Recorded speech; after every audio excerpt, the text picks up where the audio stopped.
many tackles can one man break? He's to the 20. He's to the 10. He's all the way. Totally unbelievable.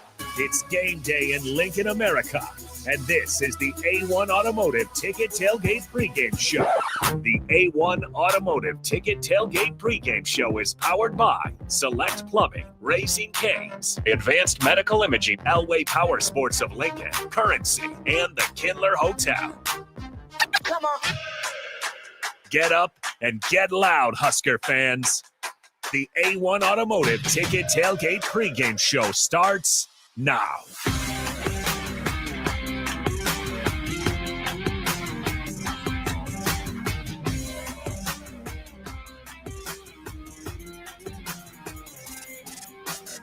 Good afternoon. Happy Saturday here from Lincoln, Nebraska. Huskers 3 hours away from facing off against Penn State in State College, a.k.a. Happy Valley. I am Jake Sorensen. This is the A1 Automotive Ticket Tailgate Pregame Show.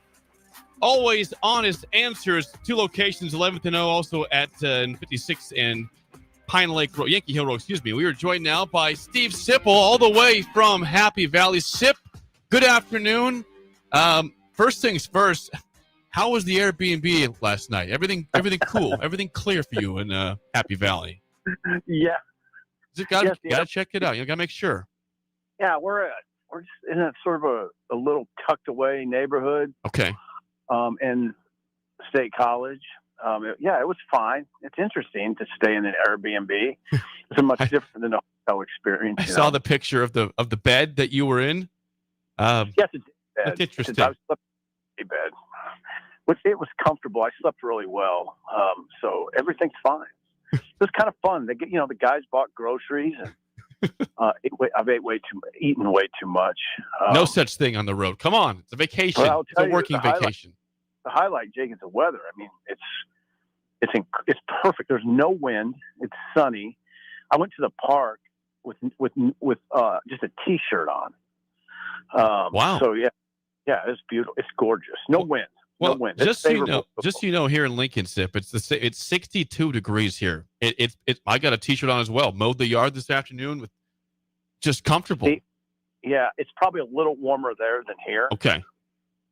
But very similar weather, sounds like. Okay. Well, I have to ask, since people flew into mostly Harrisburg if they're going to the game, and maybe other spots, and drove down to Penn to State College. What have you seen so far from Husker fans getting there yesterday afternoon? Have you seen a lot of red in the area, or what do you expect to see tonight in terms of the crowd of red versus blue in Happy Valley?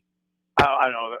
I think 7,000 is the safe number, but no, we haven't seen a lot of Nebraska fans. There was a few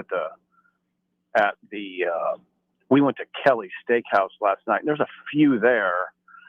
But no, it's not, it's not inundated here. It's hard to get here. And, okay. I would guess 7,000. I just saw some walking to the stadium. We're driving to the stadium right now. Oh, you are? Okay. We're about 4 minutes away. Right. Yeah. But this is great because your previous times to Penn State, you have labeled it as, I would say, Croatia or Siberia, cold, miserable times. Today you're saying this is not the case for a late November game. I'm happy for you. I'm happy for the fans that it's not that experience today. Well, weather-wise, it's not, but it's not. I'll never regard this as a pleasant experience. Okay. But weather-wise, weather-wise, this is the best I've ever, I can't remember all the games I've been since I've been here, but it seems like this probably is the best weather that we've encountered. Okay, that's good. Well, I'm happy for the fans and for you that's the case. Now, for the game itself tonight, Nebraska, again, as of right now, I'm still seeing it's about 8.5 point spread in favor of Penn State. Okay, the update as of right now, this exact moment, as of right now, 3:04 p.m., 7.5 favorite for Penn State. And it's been that case all week, about 9.5, 8.5, 7.5, which is right now.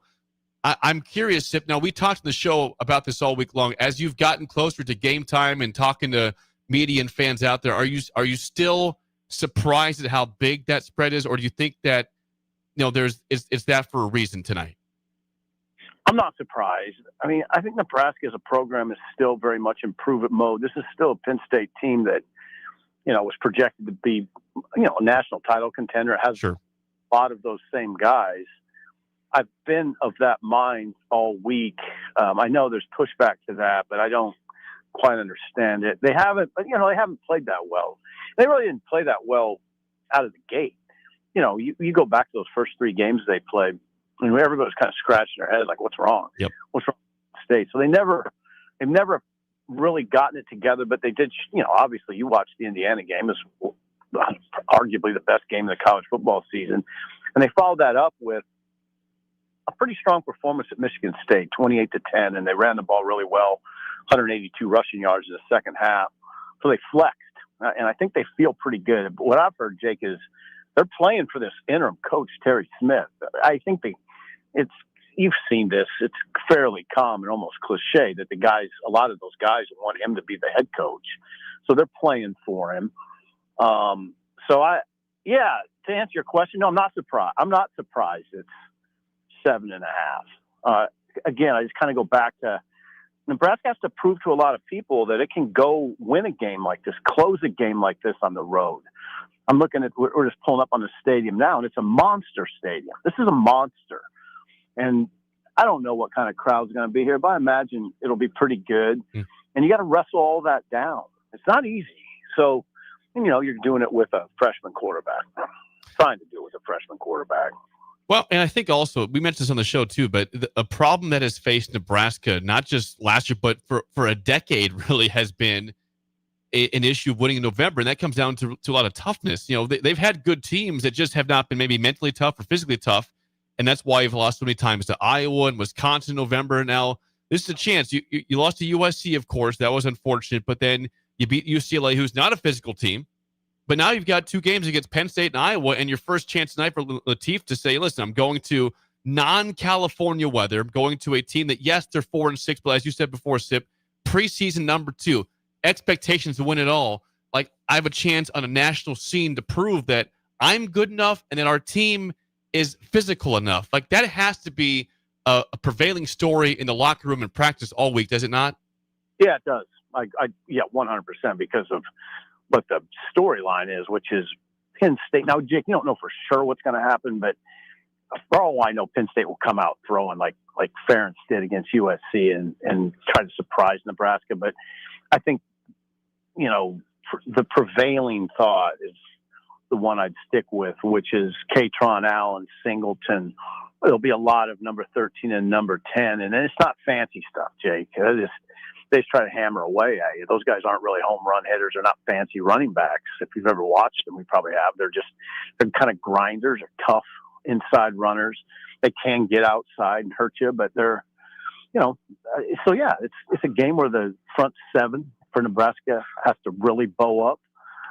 And that's just physical football.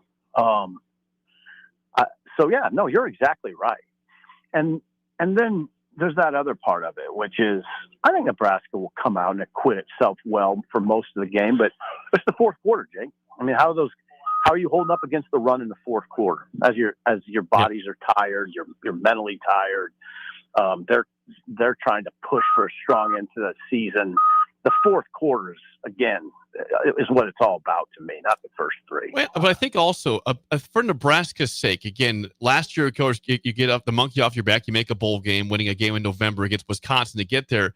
Right now, you don't have that grave doubt of, hey, are we going to the postseason? You're 7-3. Like, you have a chance right now to have your best record since 2016 by winning one of the next 2 games. So, like, the monkey is off your back. There has to be at least some sort of stress release that way that it would make you play a little more open and free, right? Versus, hey, we got to win this game to get to a bowl game. I would think that would make the offense and the team still playing more fun than it is with like such a huge burden to carry here.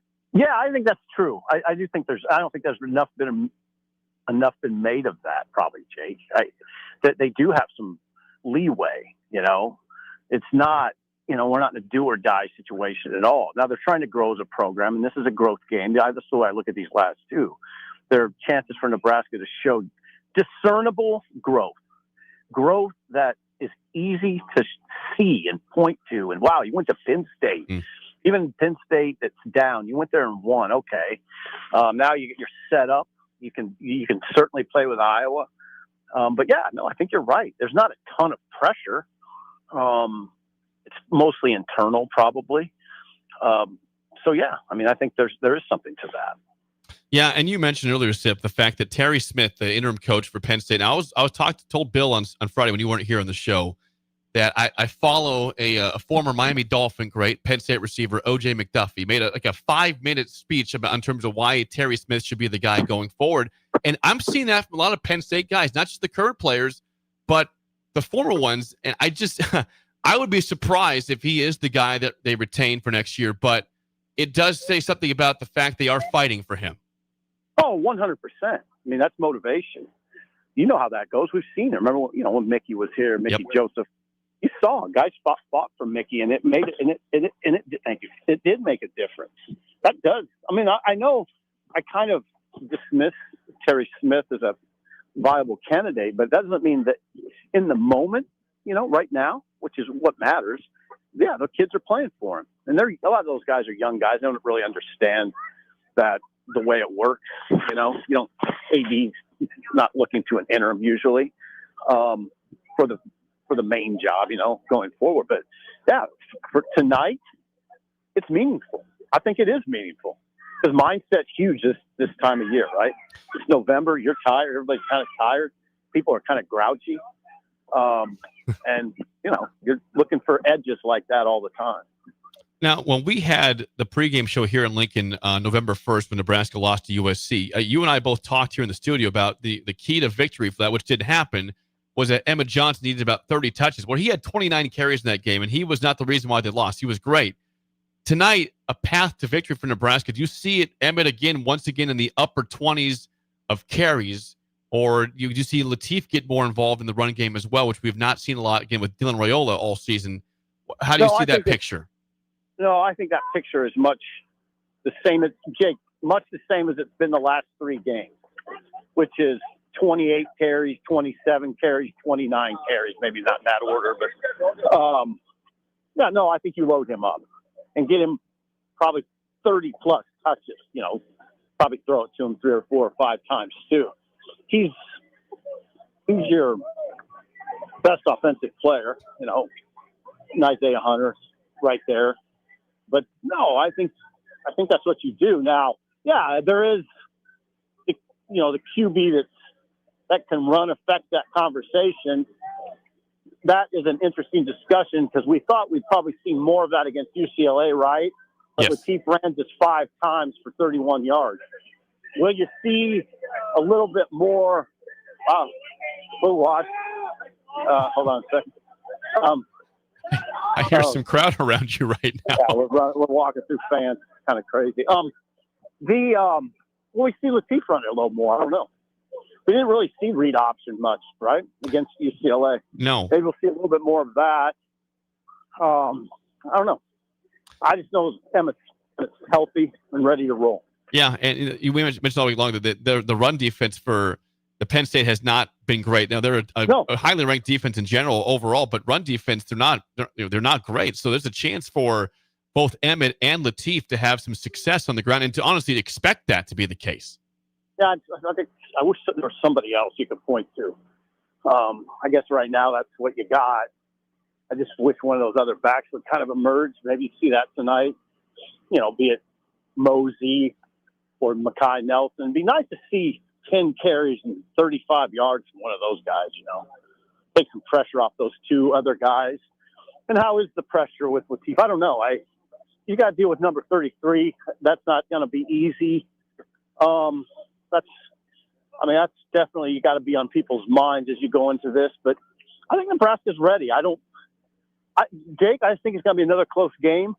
And you know how it goes. You know what I always say. It's not that hard to stick around in a game like this, but closing the deal is really difficult. But then again, so if that's the case and Nebraska were to win this game, that just makes, once again, the ongoing conversation about TJ Latif more fascinating. If he's a reason why they win the game, it's not they win in spite of him, but he's making a big play at the end or a big 3rd down conversion, big run. Like this conversation, which is already interesting as it is, just gets more and more almost bizarre.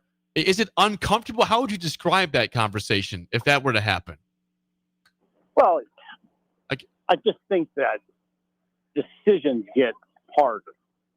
There's going to have to be some hard decisions made, and then the money element, that kind of complicates it, right? Yeah. Because you're going to have to pay. You have to, whoever it is. I don't know how. It's kind of hard to speculate on it until you see it, but you're right. I mean, that's a huge part of this game. Is if Latif, for instance, would have the kind of game he did against UCLA, and now he's 2-0. He's won 2 road games. Yeah. I mean, come on, man. I mean, yeah, you have to look at that, right? Pat Stewart's the general manager. He's a guy we haven't talked about much. No. But he and Rule would have some, I would imagine, some very interesting conversations on Sunday, tomorrow.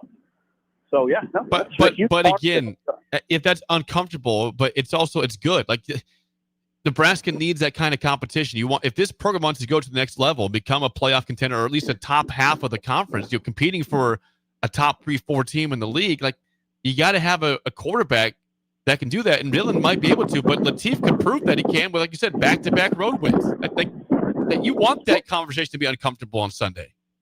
Yeah, and I don't even know if I regard it as uncomfortable. It's just it gives you a challenge. But I don't like to attach the word uncomfortable because it means Latif has won 2. It means Nebraska's got 8 wins. And for Latif, it's not uncomfortable. It means he's a millionaire. Yeah. So it's not, I'd say it's challenging, but I think it's, it's of course uncomfortable. It would be uncomfortable maybe for Dylan, but not unmanageable. I mean, Dylan's got a bright future in this sport. He's already made a lot of money. So I don't know. I can think a lot of things in life that are more uncomfortable than what these guys face. Agree. He's Steve Sipple. I'm Jake Swords. This is the pregame show head of Nebraska Penn State, just under 3 hours away from kickoff in State College. Now, defensively, Sip, Ethan Grunkmeyer, the quarterback for Penn State, has had some decent numbers. He's not amazing, but he's been respectable. But it comes down to really, can you stop the running backs? Singleton and Allen have been very good for a couple years now at Penn State. And Nebraska has had issues against the run, and John Butler knows that. What does that picture look like to you tonight in terms of Nebraska's rush defense against those 2 running backs? How do they hold up, on, the rundown? What's it look like on second down?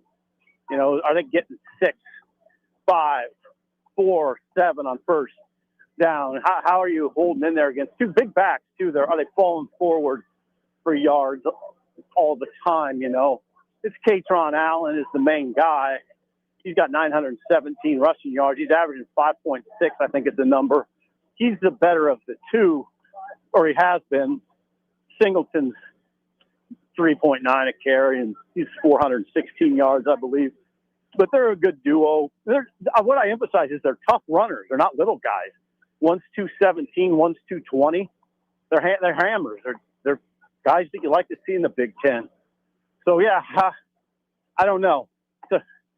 Nebraska hasn't defended the run very well this year. Matt Rule said it himself this week.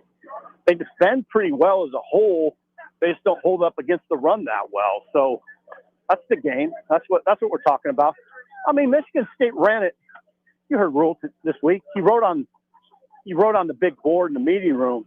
Michigan State against Michigan State. Penn State ran it 50 times. Yeah. And threw 13. That's what Rule. That was his first message to the team on Sunday. 50 runs, 13 passes against Michigan State. That's what this game's about, Jay. And that goes back to what I said earlier. That's the physicality thing. Who's the tougher team? Nebraska needs to prove that, hey, we have a tough team. We are not going to get out toughened in November. We're going to be a team that can win in these games. And so, again, you don't have the fear of not making the postseason, but it is the fear of not taking the next step that you want to take as a program.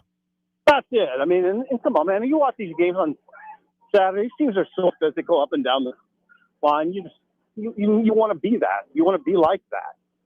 And they have been a lot of the time. There's some disappointments this year, but let's see. It's a fist fight on grass, Jake. That's what this is. And how do you hold up? And how do you hold up for 4 quarters? I can't emphasize that enough. That's a long damn game. You know how it goes. It's a long game. And you got to hold up for a long time. By the way, a quick scoreboard update for you, Sip, as you're walking into the stadium. Oregon, USC tied at 7 apiece. That's late first quarter. Oregon driving on the Trojans. Iowa up 7-0 on Michigan State late first quarter. Maryland on top of Michigan 7-0 midway through the first. Northwestern beats Minnesota 38-35. They're going to a bowl game in Evanston. And Ohio State 42-9 over Rutgers. David Braun getting it done with the Wildcats. Yeah, they got, I saw Minnesota miss that late. Yes, they missed the field goal. 40-yarder.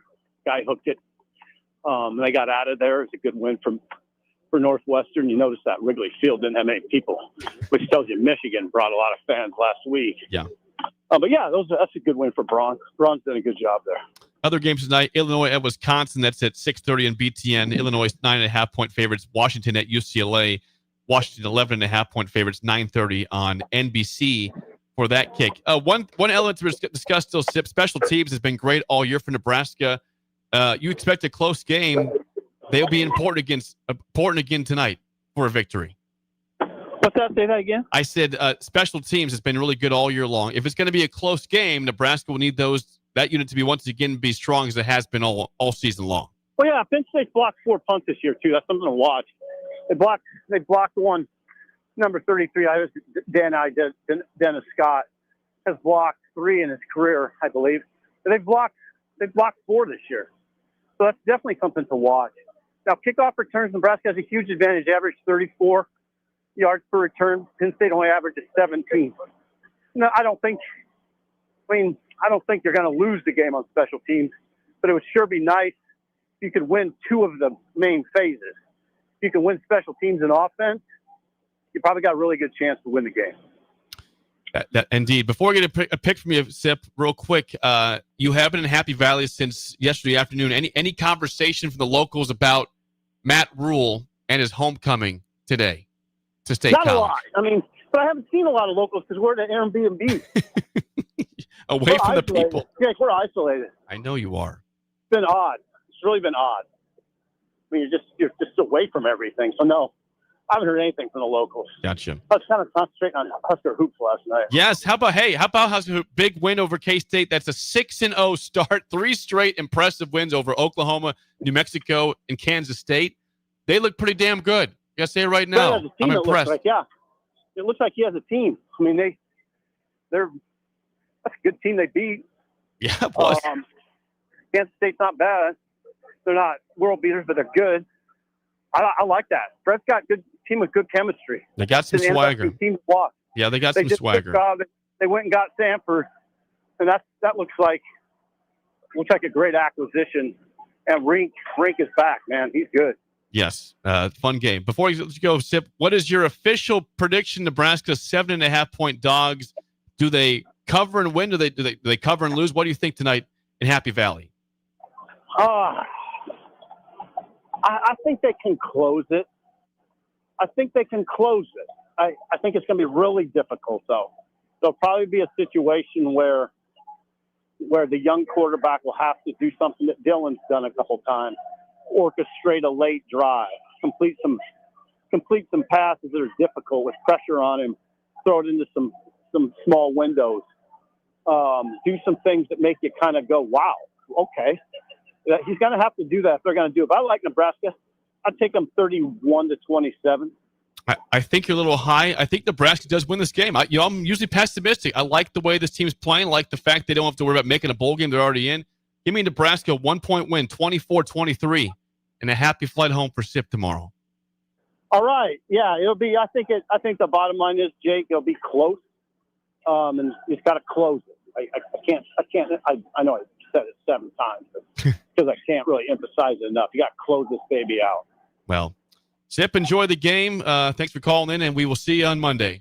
Yeah, that's crazy out here now. We're at the stadium. It's pretty nuts. Okay. All right, I'll see him Monday. All right, that is Steve Sipple live from State College, Nebraska. Again, we're just about 2.5 hours away from Huskers and Nittany Lions from State College. We will send it over to break. When we come back, we will have Nick Sander and Jay Foreman for more of the pregame show next year on The Ticket. Anybody that's a golfer knows if it's a nice day, you have golf on the brain. So I came across the Big Red Golf Tour, never looked back, bought a book every year since. So it's nice to have that book. Angela loves golf and loves to save money. That's why she loves the Big Red Golf Tours book. I've bought it as a Christmas gift, Valentine's Day gift, birthday gift. Anybody that I've given this book to has been happy to get this book because they know that they can save a lot of money. You buy the book and all you have to pay is the cart rental. Green fees are paid for. It's an awesome gift. Save money on golf with the Big Red Golf Tours book, especially Black Friday weekend. Over 100 courses in the book, including all of Lincoln City courses. You won't pay a dime for golf. Just pay for the cart. Black Friday weekend, save more. The book's 25% off, just $75, and you get free golf for 2026. Black Friday weekend only, $75 for free golf. Buy it online at BigRedGolfTours.com. BigRedGolfTours.com. BigRedGolfTours.com. Hey there, this is Paul Scheel, owner of High Electric. I want to thank our friends and loyal customers and introduce High Electric to those looking for a new electrician. We've been serving the Lincoln and Omaha area for over 30 years, from design to install, upgrades, and repair. If you are a homeowner or a small business needing some electrical work, call us at 402-466-6606 or check us out at hyelectric.com. We look forward to hearing from you. Fall is here, and so are cooler temps, darker evenings, and slick roads. Is your vehicle ready for the change in season? At A1 Automotive, we've got you covered. From tire checks, brake inspections, batteries, and heater systems, we make sure your car is road ready for the Nebraska winters ahead. Don't wait until the first frost. Schedule your fall car care checkup today and drive with confidence all season long. A1 Automotive, always honest answers. Nebraska farmers, harvest is here and every gallon counts. That's why Sapp Brothers Petroleum launched the Go Big Red Fuel Giveaway. When you contract your fuel with Sapp Brothers, enter to win $1,000 in fuel credits. As Husker Country knows, the only thing stronger than the roar at Memorial Stadium is the drive of a farmer putting food on the table. Fuel your farm with Sapp Brothers Petroleum and enter to win $1,000 in fuel credits. Visit sapbros.net today. Sapp Brothers Petroleum, fueling the heartland. Go Big Red. Things that impair you come in many different shapes and sizes. Some are the shape of beer and liquor bottles. Others look like cigarettes but aren't cigarettes at all. These are the things we know impair us, the things our parents warned us about. What we're not always aware of is our new prescription or the over-the-counter medicine we picked up just for allergies or a bad cold. See, it doesn't just matter how much of a substance you take. If you are impaired, driving is deceptively dangerous. Don't drive impaired. Paid for by the NDOT Highway Safety Office. The savings continue all November long at Elway Power Sports of Lincoln. They're extending their red tag sale with machines priced at invoice plus $300. That's it. No freight, no setup, no extra fees. Plus 10% off snowplow kits, 10% off fly motocross gear, and 50% off all in-stock road tires. Elway Power Sports of Lincoln has you covered all under one roof with a large selection of side-by-sides, ATVs, motorcycles, and personal watercraft at their 27th and I-80 location. They can't wait to get you set up for the holiday season. Hey guys, it's Adam Carricker here. As a former Husker and NFL player, I'm a health nut. Hydration and recovery starts at home. That's why I teamed up with Culligan of Lean. Soft water means better showers, cleaner dishes, and it protects my water heater and appliances. Their high-efficiency softener cuts salt and water usage. For drinking, I added a Culligan reverse osmosis. Bottled quality water right at my tap. Great taste, and it's certified to reduce tough contaminants like lead and PFAs. Right now, get up to $300 off a whole home system or just $9.95 per month for your first 3 months. Schedule your free water test at CulliganHuskers.com. That's CulliganHuskers.com. Culligan of Lincoln, water you love. Go Big Red. Limited time offer. Participating dealers. Restrictions may apply. Nutrition Authority invites you to check out the all-new Epic Effects. Epic Effects is designed to blast body fat, curb cravings, and provide the smooth energy to get you through the day. Home of free samples and better than internet pricing, Epic Effects can only be found at Nutrition Authority. For store info, visit mynutritionauthority.com. At Jimmy John's, we don't make sandwiches. We make the sandwich of sandwiches. We use fresh veggies because we don't hate salads. We just feel bad for them. We make our sandwiches exactly how you want because you're the one who's eating it. And we bake bread all day, every day because stale bread isn't bread. It's croutons. Sandwich history is written by the victors. Good thing we have legible handwriting. Jimmy John's, the sandwich of sandwiches. Order pickup or delivery on the app. The Kindler Hotel in downtown Lincoln is a boutique hotel experience unlike any other in the area. Their 45 well-appointed rooms take inspiration from the history of Lincoln. Their double queen rooms are great for guests traveling with family, and the suites are great for a business trip or romantic getaway. No trip to the Kindler is complete without a handcrafted cocktail from Boitano's Lounge on the main floor, with comfortable seating options both inside and on the outside patio. Book your room today at thekindlerhotel.com in Lincoln at 11th and P. I'm Kirk Herbstreit, and today I'm eating Raising Cane's. Herbstreit's in the drive-thru again. Oh, hey, Kirk. What can I get you today? I want a solid bench of 4 chicken fingers that are real difference makers. Sprinkle cut fries with dynamic ridge patterns, Texas toast, and cane sauce with an air of smugness that comes from knowing you're the best. Now back to you, Todd. So the usual. Make Raising Cane's part of your game day lineup. One love. Select Plumbing and Utility has been serving Lincoln and the surrounding area for 14 years, and they're not slowing down. Select Plumbing and Utility handles all your plumbing needs, from faucets and water heaters to full renovations, and they can even help with your heating and cooling needs. They're also Lincoln's underground experts, repairing and replacing broken underground water and sewer lines since day one. Contact Select Plumbing and Utility today at 402-560-6197, assuring excellence in every situation, opportunity, and challenge. That's 402-560-6197. Back to the A1 Automotive Ticket Tailgate Pregame Show, brought to you by Advanced Medical Imaging.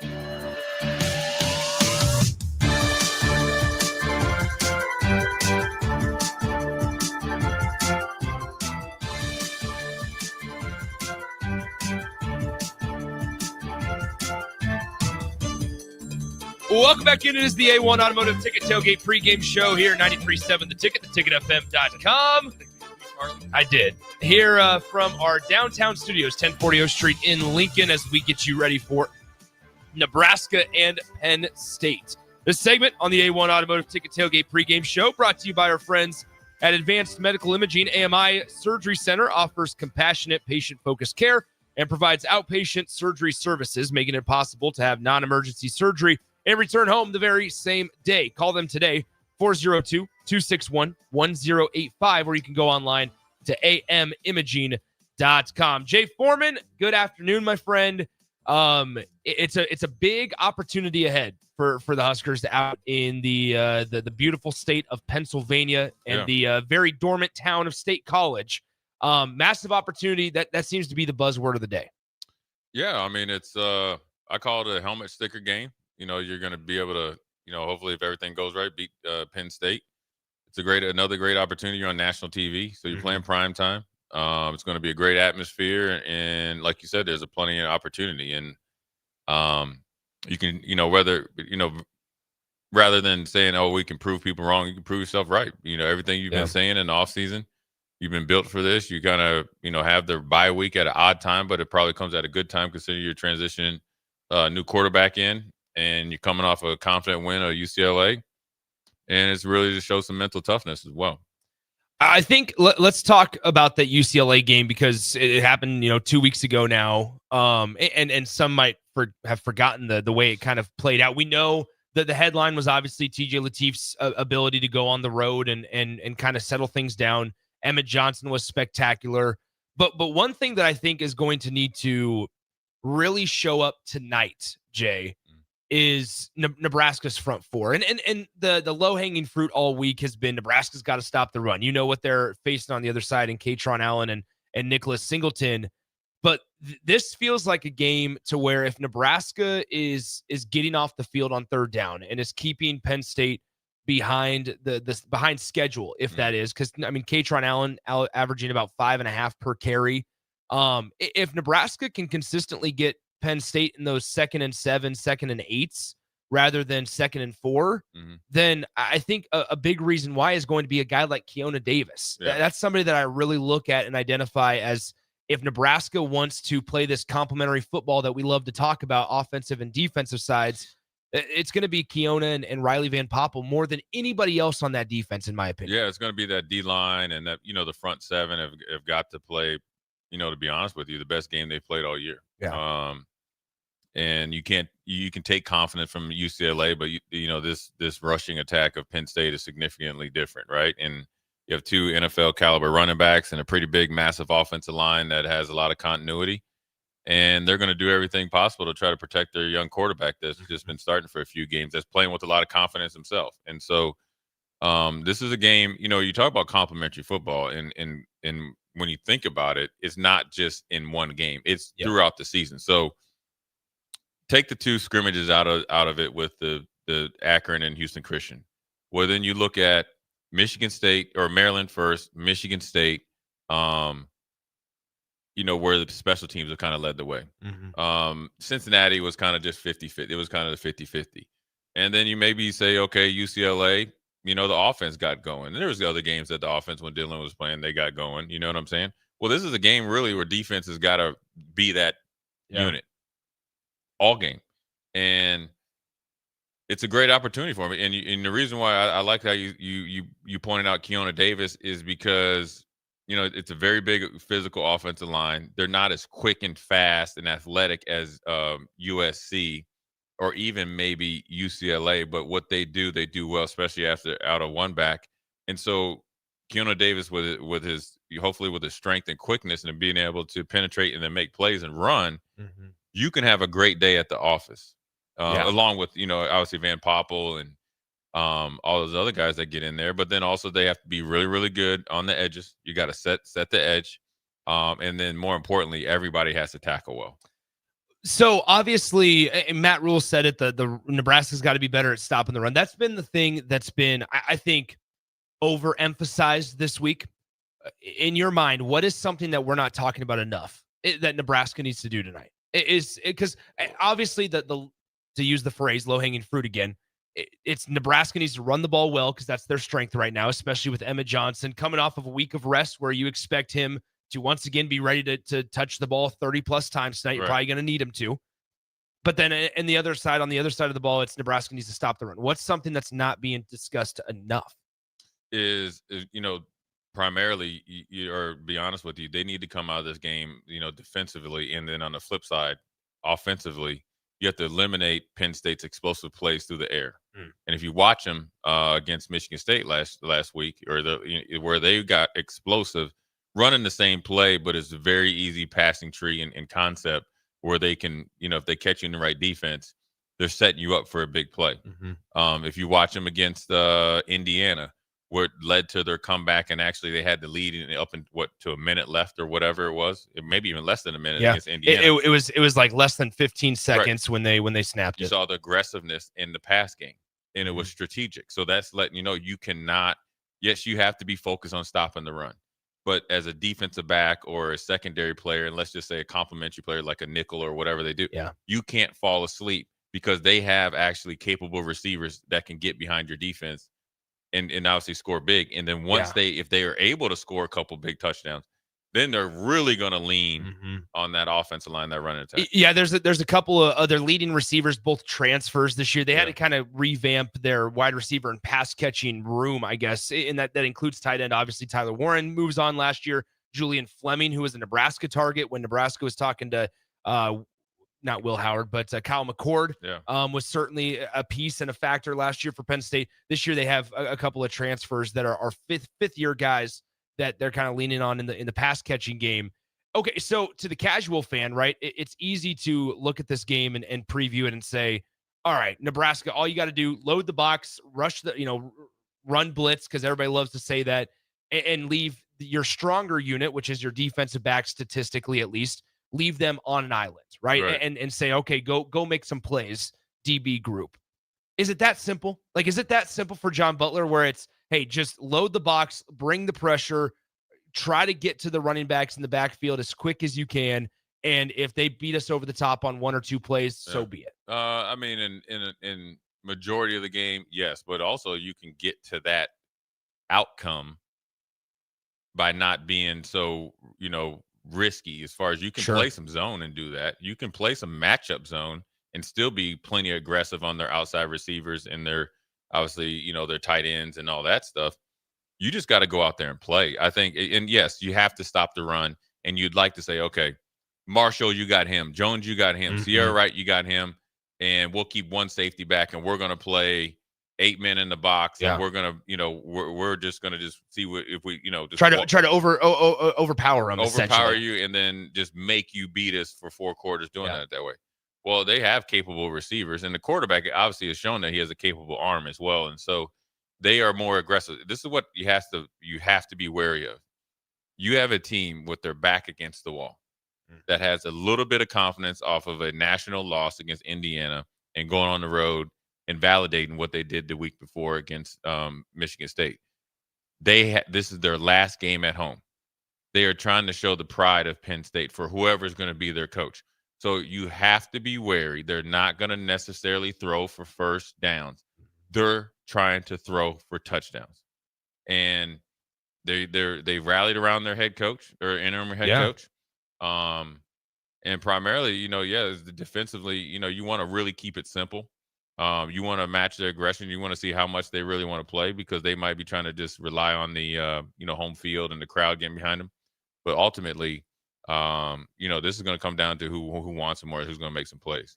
Yeah, I think, when you look at Nebraska, there's a massive opportunity not only to win a game in November, sure, all of that stuff, but there's also, you mentioned the back against the wall. If Penn State wants to play in the postseason, they have to win their last 2. Right. And they're 4-6 on the year, and they have Nebraska, and then I believe they go to Rutgers next weekend. So you probably feel good about the Rutgers one, but 5-7 doesn't do you anything. Right. This you're not is getting it. into academics, right? Right. And so it's a lot of teams can mail it in on the season when they lose their head coaches early in the year, as they did, when they have some disappointing performances against the bottom feeders of UCLA. Northwestern's certainly not a bottom feeder, but ultimately, I just think that this is a massive. We love to throw around the term program defining, but this is a spot to where you can really identify progress. And there's been a couple of opportunities this season that Nebraska's failed on, right? Michigan's probably one of them. USC's another. Minnesota. To where, Minnesota as well, to where you can sit there and say, okay, let's actually be able to point to something rather than just being able to beat up on UCLA on the road when you're supposed to. And it's this is kind of your last one of the year. Sure, if you take care of business next week against Iowa, if people feel good, it's Iowa, the so-called rivalry game, all that stuff. But you have a chance to not only knock off a team that was preseason national championship contender, but also take away all hope for them that they're going to play past next Saturday. Yeah, this is something that you can leave some residual effects for the next time that you play them. Mm-hmm. There's the same players that are on the roster right now are the same ones when they were preseason number 1. And so, they have a talented roster. They're going to try to go out with a bang. And anytime you can get a helmet sticker win, much like when we first got into the Big Ten, or, whenever, they had the chance, they were more than happy to beat Nebraska. They didn't care that we had, 3 or 4 coaches and 3 or 4 ADs, and we didn't know what we were doing yet in the Big Ten. They were like, oh, we beat Nebraska. Same thing with, Nebraska right now. We can beat Penn State. Nobody cares that they fired their coach, 5 or 6 weeks ago, or even probably more than that, or they're a little bit on of a downturn. If you beat Penn State, it does carry some weight, and there's a lot of things that come with it. With what's going on in the Big Ten, now that Minnesota, you got to think Minnesota's going to pull out all stops and try to be 7-5 next week against Wisconsin, right? They are head to head. So therefore you have to stay ahead of schedule for bowl games, more money, more national attention, and then also, like you said, tangible and realistic progress. Fans are going to make Nebraska a very attractive bowl game participant just because they know that Husker fans will travel. But at some point, the guys on the field and the coaches on the sidelines got to do their part too and win some of these games to earn that national recognition. Now, once again, Nick Sainer alongside the Husker Hall of Famer Jay Foreman here on the A1 Automotive Ticket Tailgate Pregame Show. This segment brought to you by Advanced Medical Imaging. Call them today, 402-261-1085, or you can go online to amimaging.com to learn more. All right, we talked big picture. We talked defense. Let's talk offense, Jay, Yeah. as we got about 10 minutes left in the conversation here. TJ Lateef, like we talk about opportunities. What a chance for him on a personal level to internally to prove to himself time and time again that he can take care of business, but then also prove to Nebraska and then realistically speaking, prove to other programs why he's worth what he'll be worth in the offseason this week. A road win, not only against UCLA, but then on the road in a completely different element, different environment as well. The Penn State Stadium, it's built up, not out. So it's not even like the big house at Michigan. It's much more daunting, I think, once you get in there. And when it's all said and done, a great chance for TJ Lateef to run this offense and get another win tonight. Yeah, I mean, he's a competitor. He wants to prove himself, and he wants to show everybody, why he was ranked so high coming out of high school. And then, personally, sure, when you show up to a game, what do you want to do? You want to, play, individually and do your best, but you want to think collectively. And so I think what he wants to do is not only prove it to himself, most important is just verify what he knows, and then obviously cement himself, as a, legitimate starting quarterback in college. And it's a way different atmosphere. Obviously, it's going to be probably the biggest road game. It's not just TJ Lateef. Yeah. It's the offensive line. You're going to 105,000 people going against you, and maybe just say 100,000. Say Nebraska has 5,000. The other two biggest opportunities were at home. Yeah, we're at home, and that's too. You're not going to hear any crowd noise. So, it's and sure, people are always watching. People have watched him against Akron. People have watched him against Houston Christian. People have watched him and heard about him, obviously, and seen on a national stage later in the game or later in the year against UCLA. So that's kind of like secondary. More importantly, you're going to really prove a lot to your teammates and the coaches that what you can do. And this is where, offensively, defensively, you want to keep the explosive pass game down. This is where you're going to have to be explosive offensively within the pass game, because you have to expect with Jim Knowles, who likes to blitz against the run, that they're going to try to come out and make you throw the ball and beat them. So what do you have to do?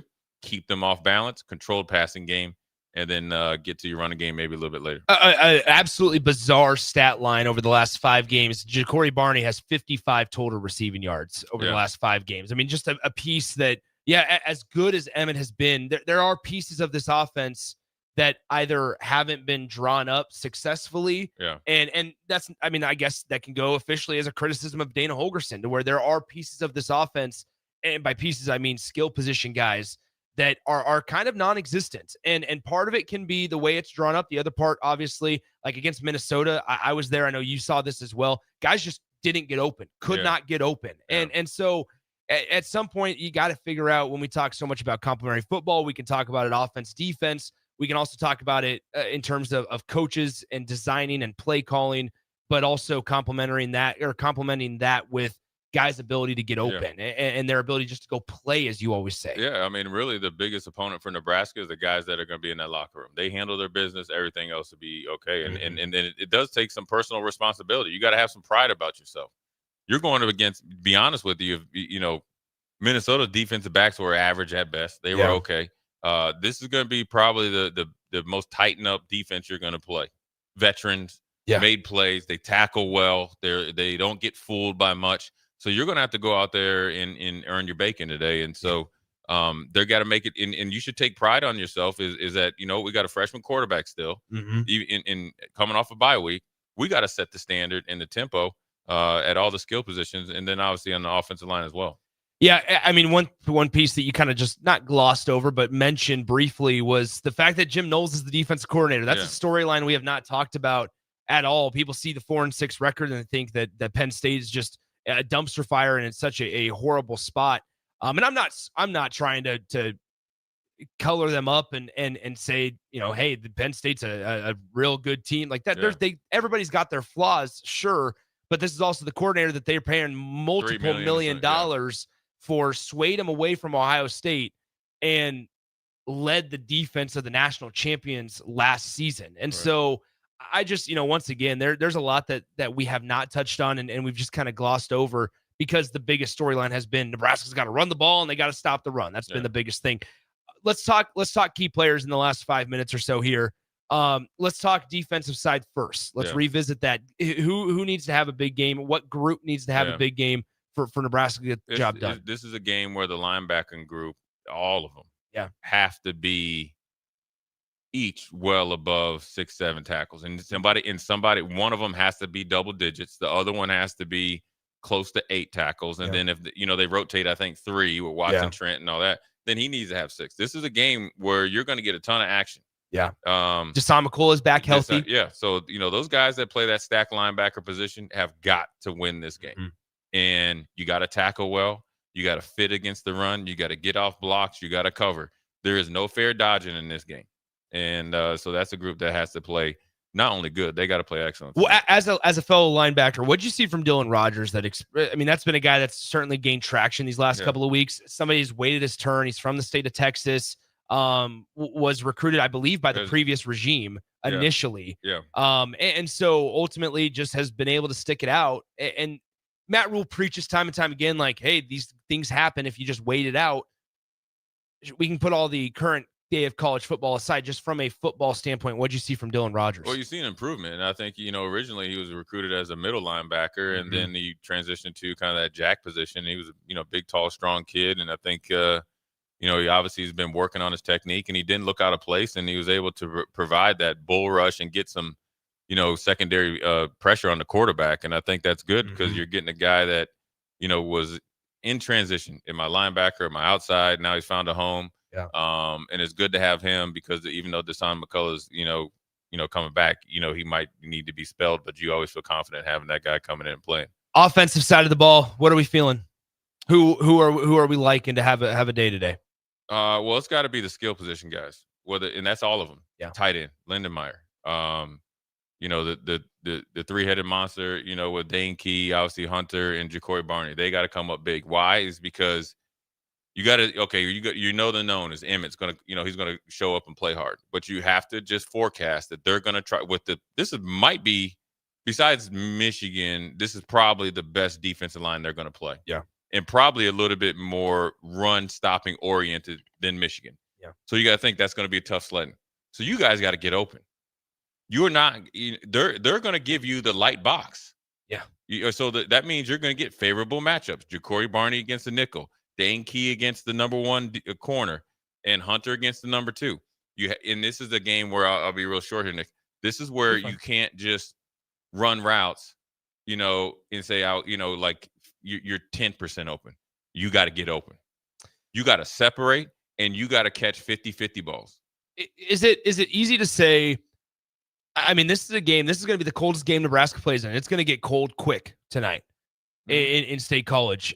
For a guy like TJ Lateef, get hit early. We saw them do that. Like I don't know if it was a designed run. He kept it on the first play of the game, got 8 or 9 yards on the first play from scrimmage, got popped against UCLA. Is that part of the conversation today of like, hey guys, get hit early, get your lumps in early, and like get settled in because here we go? Yeah, sure. I mean, that'll settle them down a little bit. There's nothing wrong with that.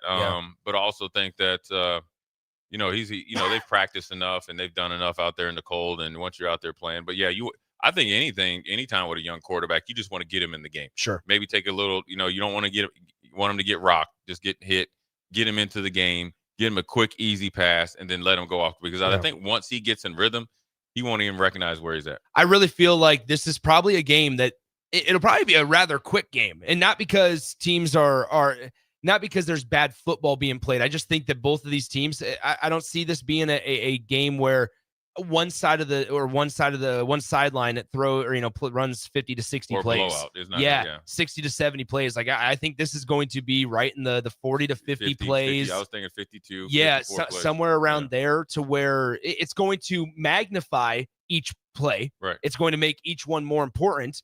But conversely, it's going to make it even more important to get off the field on third down. It's going to make it even more important to minimize the explosive plays, especially on defense, obviously. And if we do, creep into a team on either side going 65, 70 plays today, there's two things. It's either a blowout or somebody did not limit the explosive plays. And so it's one of those things to where Nebraska, it's nice to say, Jay, this game and this weather does fit into what Nebraska does well on offense, because the last couple of years we haven't been able to say that. It's been more of Nebraska needs the elements and everything that they can't control to be right to really compete. Yeah, they got a chance to go out there and, this is right in their wheelhouse. It's a great opportunity. Penn State's still 4-6. And so, you're ahead of them, obviously in the win-loss column. So you got to prove it today. On the other side, Nebraska 7-3. They are continuing to hopefully get to a better bowl. Obviously, you're going to be playing in late to early January, late December, early January. But nonetheless, you have a chance to really improve that and get a big-time win going into the final week of the regular season. And really, I mean, you talk about there's going to be energy in the stadium next Friday for Nebraska, Iowa. But if you're a win away next Friday morning from 9 wins on a regular season, you're going to take that. I mean, you're the double-digit win total at the end of it all, when it's all said and done, is still in sight. It's still in play for you. You can't deny that once you can't deny that. So, you can't get the double digits, or you can't even get to 9 without number 8. So they better handle business here in a couple hours. Here we go. We're just over 2 hours away from kickoff. It's a national TV, some of the best broadcasters that are in college football. I mean, the best production, in my opinion, of NBC. This is what you want. This is what you want. Nebraska gets another opportunity to do so on NBC after they did not accomplish the challenge on November 1st against USC at home. Big one tonight against the Penn State Nittany Lions. What do you think happens, Jay? I think it's going to be 27-24. Nebraska's going to pull it out. Obviously, they come in as in my opinion, a huge underdog. It's going to be tough sledding, but I think they're going to get going in the middle of the late third quarter and fourth quarter and pull away.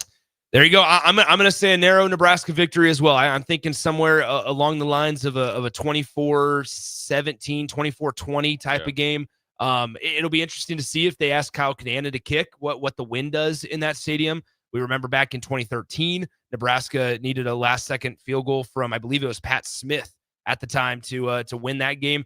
The wind's different in every single stadium. You guys know it. It's made a big deal in Nebraska, but we'll see what happens. That stadium building up rather than out, and so that's part of the conversation as well. All right, 2 Husker victories. Let's hope we do it. It's a reminder. Join us immediately after the game. Jay and myself will be on the Jay Foreman post-game show. Field your calls and your texts for an hour and a half after the Husker game. Hopefully we're breaking down a win. When we come back, we will continue the A1 Automotive Ticket Tailgate pregame show. Terrell Farley and Todd Euler will join here from the 93.7 The Ticket studios on 93.7 The Ticket and theticketfm.com. Stonebrook Exterior is your trusted partner in exterior solutions for both residential and commercial projects across Lincoln and Omaha. With over 2 decades of expertise, they deliver everything your building needs, all under one roof.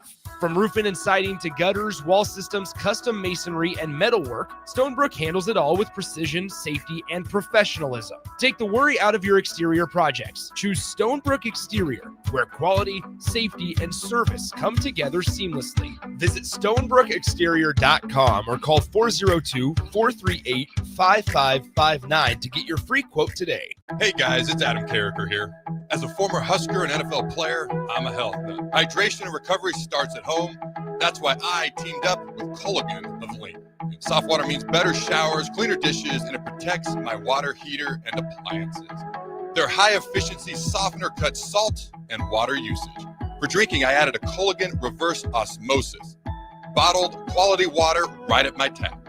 Great taste, and it's certified to reduce tough contaminants like lead and PFAs. Right now, get up to $300 off a whole home system or just $9.95 per month for your first 3 months. Schedule your free water test at CulliganHuskers.com. That's CulliganHuskers.com. Culligan of Lincoln. Water you love. Go Big Red. Limited time offer. Participating dealers. Restrictions may apply. Sometimes good people make mistakes. When you find yourself in need of an attorney, call Liberty Law Group. The attorneys at Liberty Law Group will defend you in court and protect your freedom to get you the best possible outcome and the justice you deserve. Trust your freedom to Liberty Law Group, the best criminal attorneys in Nebraska and Iowa. Call them today at 877-404-5238. That's 877-404-5238. Or check them out online at libertylawgroup.com. Fall is here, and so are cooler temps, darker evenings, and slick roads. Is your vehicle ready for the change in seasons? At A1 Automotive, we've got you covered. From tire checks, brake inspections, batteries, and heater systems, we make sure your car is road ready for the Nebraska winters ahead. Don't wait until the first frost. Schedule your fall car care checkup today and drive with confidence all season long. A1 Automotive, always honest answers.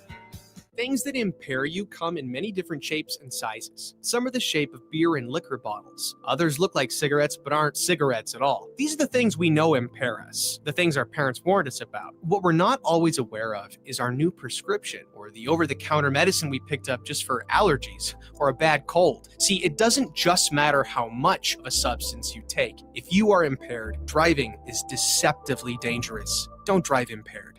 Paid for by the NDOT Highway Safety Office. MWR is dedicated to building attractive, affordable steel buildings that exceed your expectations. From commercial to residential to agriculture storage, steel buildings are cost-effective, attractive, and versatile. Plus, they're a lasting investment and an ideal choice. MWR uses Sentinel Building Systems out of Albion and can service you all over the state and region. If you have interest in a steel building, post-frame building, or fencing, give MWR a call today at 402-980-5273 or go to mwrbuildingandfence.com. This is Lincoln's home for sports talk on the FM dial. Also online at theticketfm.com. On the internet. KNTK FM Firth, 93.7 The Ticket. Anybody that's a golfer knows if it's a nice day, you have golf on the brain. So I came across the Big Red Golf Tour, never looked back, bought a book every year since. So it's nice to have that book. Angela loves golf and loves to save money. That's why she loves the Big Red Golf Tours book. I've bought it as a Christmas gift, Valentine's Day gift, birthday gift. Anybody that I've given this book to has been happy to get this book because they know that they can save a lot of money. You buy the book and all you have to pay is the cart rental. Green fees are paid for. It's an awesome gift. Save money on golf with the Big Red Golf Tours book, especially Black Friday weekend. Over 100 courses in the book, including all of Lincoln City courses. You won't pay a dime for golf. Just pay for the cart. Black Friday weekend, save more. The book's 25% off, just $75, and you get free golf for 2026. Black Friday weekend only, $75 for free golf. Buy it online at BigRedGolfTours.com. BigRedGolfTours.com. BigRedGolfTours.com. The savings continue all November long at Elway Power Sports of Lincoln. They're extending their red tag sale with machines priced at invoice plus $300. That's it. No freight, no setup, no extra fees. Plus 10% off snowplow kits, 10% off fly motocross gear, and 50% off all in-stock road tires. Elway Power Sports of Lincoln has you covered all under one roof with a large selection of side-by-sides, ATVs, motorcycles, and personal watercraft at their 27th and I-80 location. They can't wait to get you set up for the holiday season. The Kindler Hotel in downtown Lincoln is a boutique hotel experience unlike any other in the area. Their 45 well-appointed rooms take inspiration from the history of Lincoln. Their double queen rooms are great for guests traveling with family, and the suites are great for a business trip or romantic getaway. No trip to the Kindler is complete without a handcrafted cocktail from Boitano's Lounge on the main floor, with comfortable seating options both inside and on the outside patio.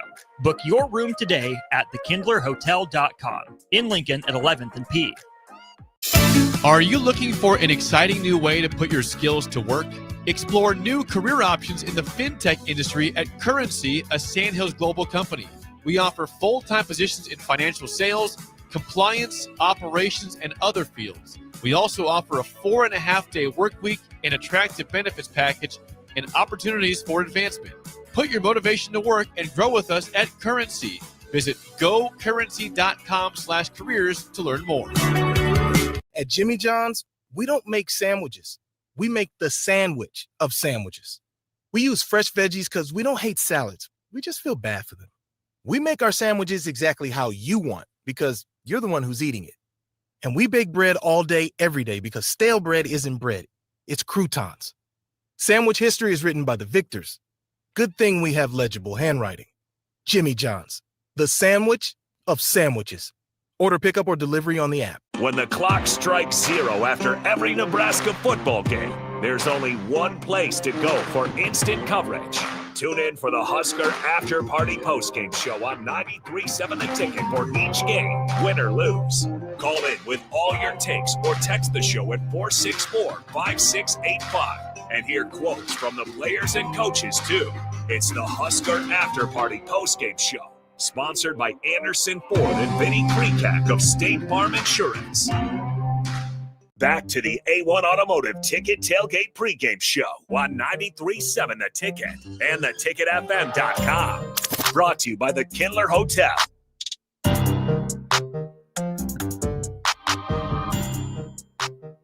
All right, welcome in to the A1 Automotive Ticket Tailgate Pregame Show. I am Harrison Arns. That is Terrell Farley. We got Todd Euler streaming in. If you guys want to join in, 402-464-5685 is the Starter Heyman text line. And let's go ahead and shout out our sponsors, Farley. All right, the Kindler Hotel. Book your stay at the Kindler Hotel in one of their 45 well-appointed guest rooms that provide luxury in the heart of downtown. Enjoy a drink at the Botano Lounge while you're here and take the outdoor patio. Book your stay at thekindlerhotel.com. All right, guys, it's Penn State. We're less than 2 hours away from kickoff. Been sitting at the ticket for about 30 minutes watching games with Harrison and pretty good games going on. Looks like Oregon is trying to run it up a little bit now, 21-10. We've seen a great Oklahoma versus Missouri game, not high scoring, 17-6. We've seen Notre Dame blowing out Syracuse down there. So, but we're here for the Penn State-Nebraska game tonight. Todd Euler, when we talk about this game, how big is it for Penn State and how big is it for Nebraska when you talk about two big games on the line for two big programs? Yeah, obviously Penn State, if they can win, are going to be bowl eligible, even though they fired their coach, right? For us as a program, obviously it gets us to win number 8. I don't know how long ago that's been that we've won 8 games and potentially put us on that road to 9, right? So I think it's a huge game. Obviously, they have the advantage of being home in Happy Valley, the whiteout, the atmosphere, primetime TV. It's gonna be a huge game for both teams, and I expect another classic Big Ten, matchup. I think that they've all been classic this year.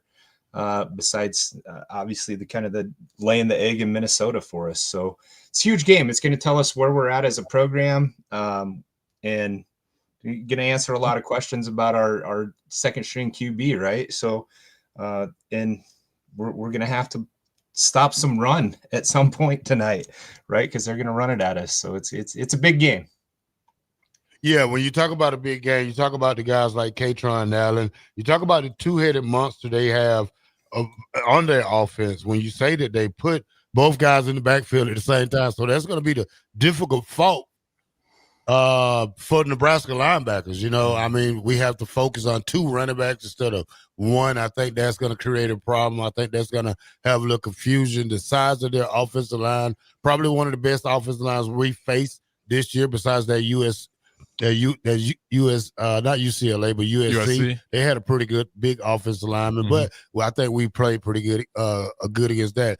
Not really worried on the offensive side of the ball. My more concern is on the defensive side of the ball. When you talk about trying to stop that two-headed monster, trying to figure out how to stop the run, you see, obviously they ran the ball 50 times last game. So when you get a team that's run 50 times, that's 25 carries apiece for both of the running backs. If you see that, if the quarterback doesn't have to run, he's not a great runner.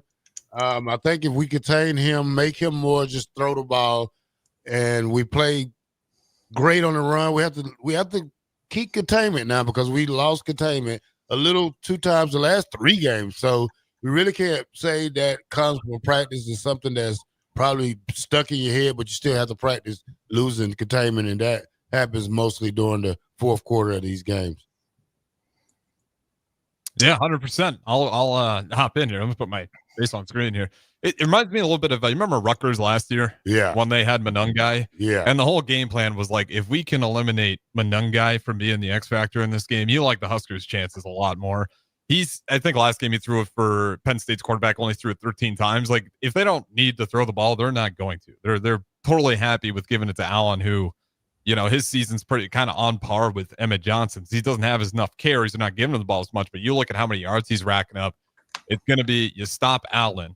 You like the Huskers odds a lot more. If they start running the ball and we can't get a stop, they're going to, have pretty good time possession. And if they're finishing those drives with points, then you start getting a little bit nervous. And TJ Lateef, we're going to have to ask more of him if we put ourselves in that position. Now we switch sides to TJ Lateef. What's his game plan tonight? What things you think we need to have him do that was better than last week when we talk about this Penn State defense? Keep it simple. You already got anything else than that? I mean, he did a good job. Just take what's there.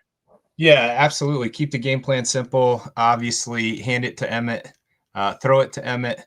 You know, we have to establish a run game on our side for TJ to be successful, I think.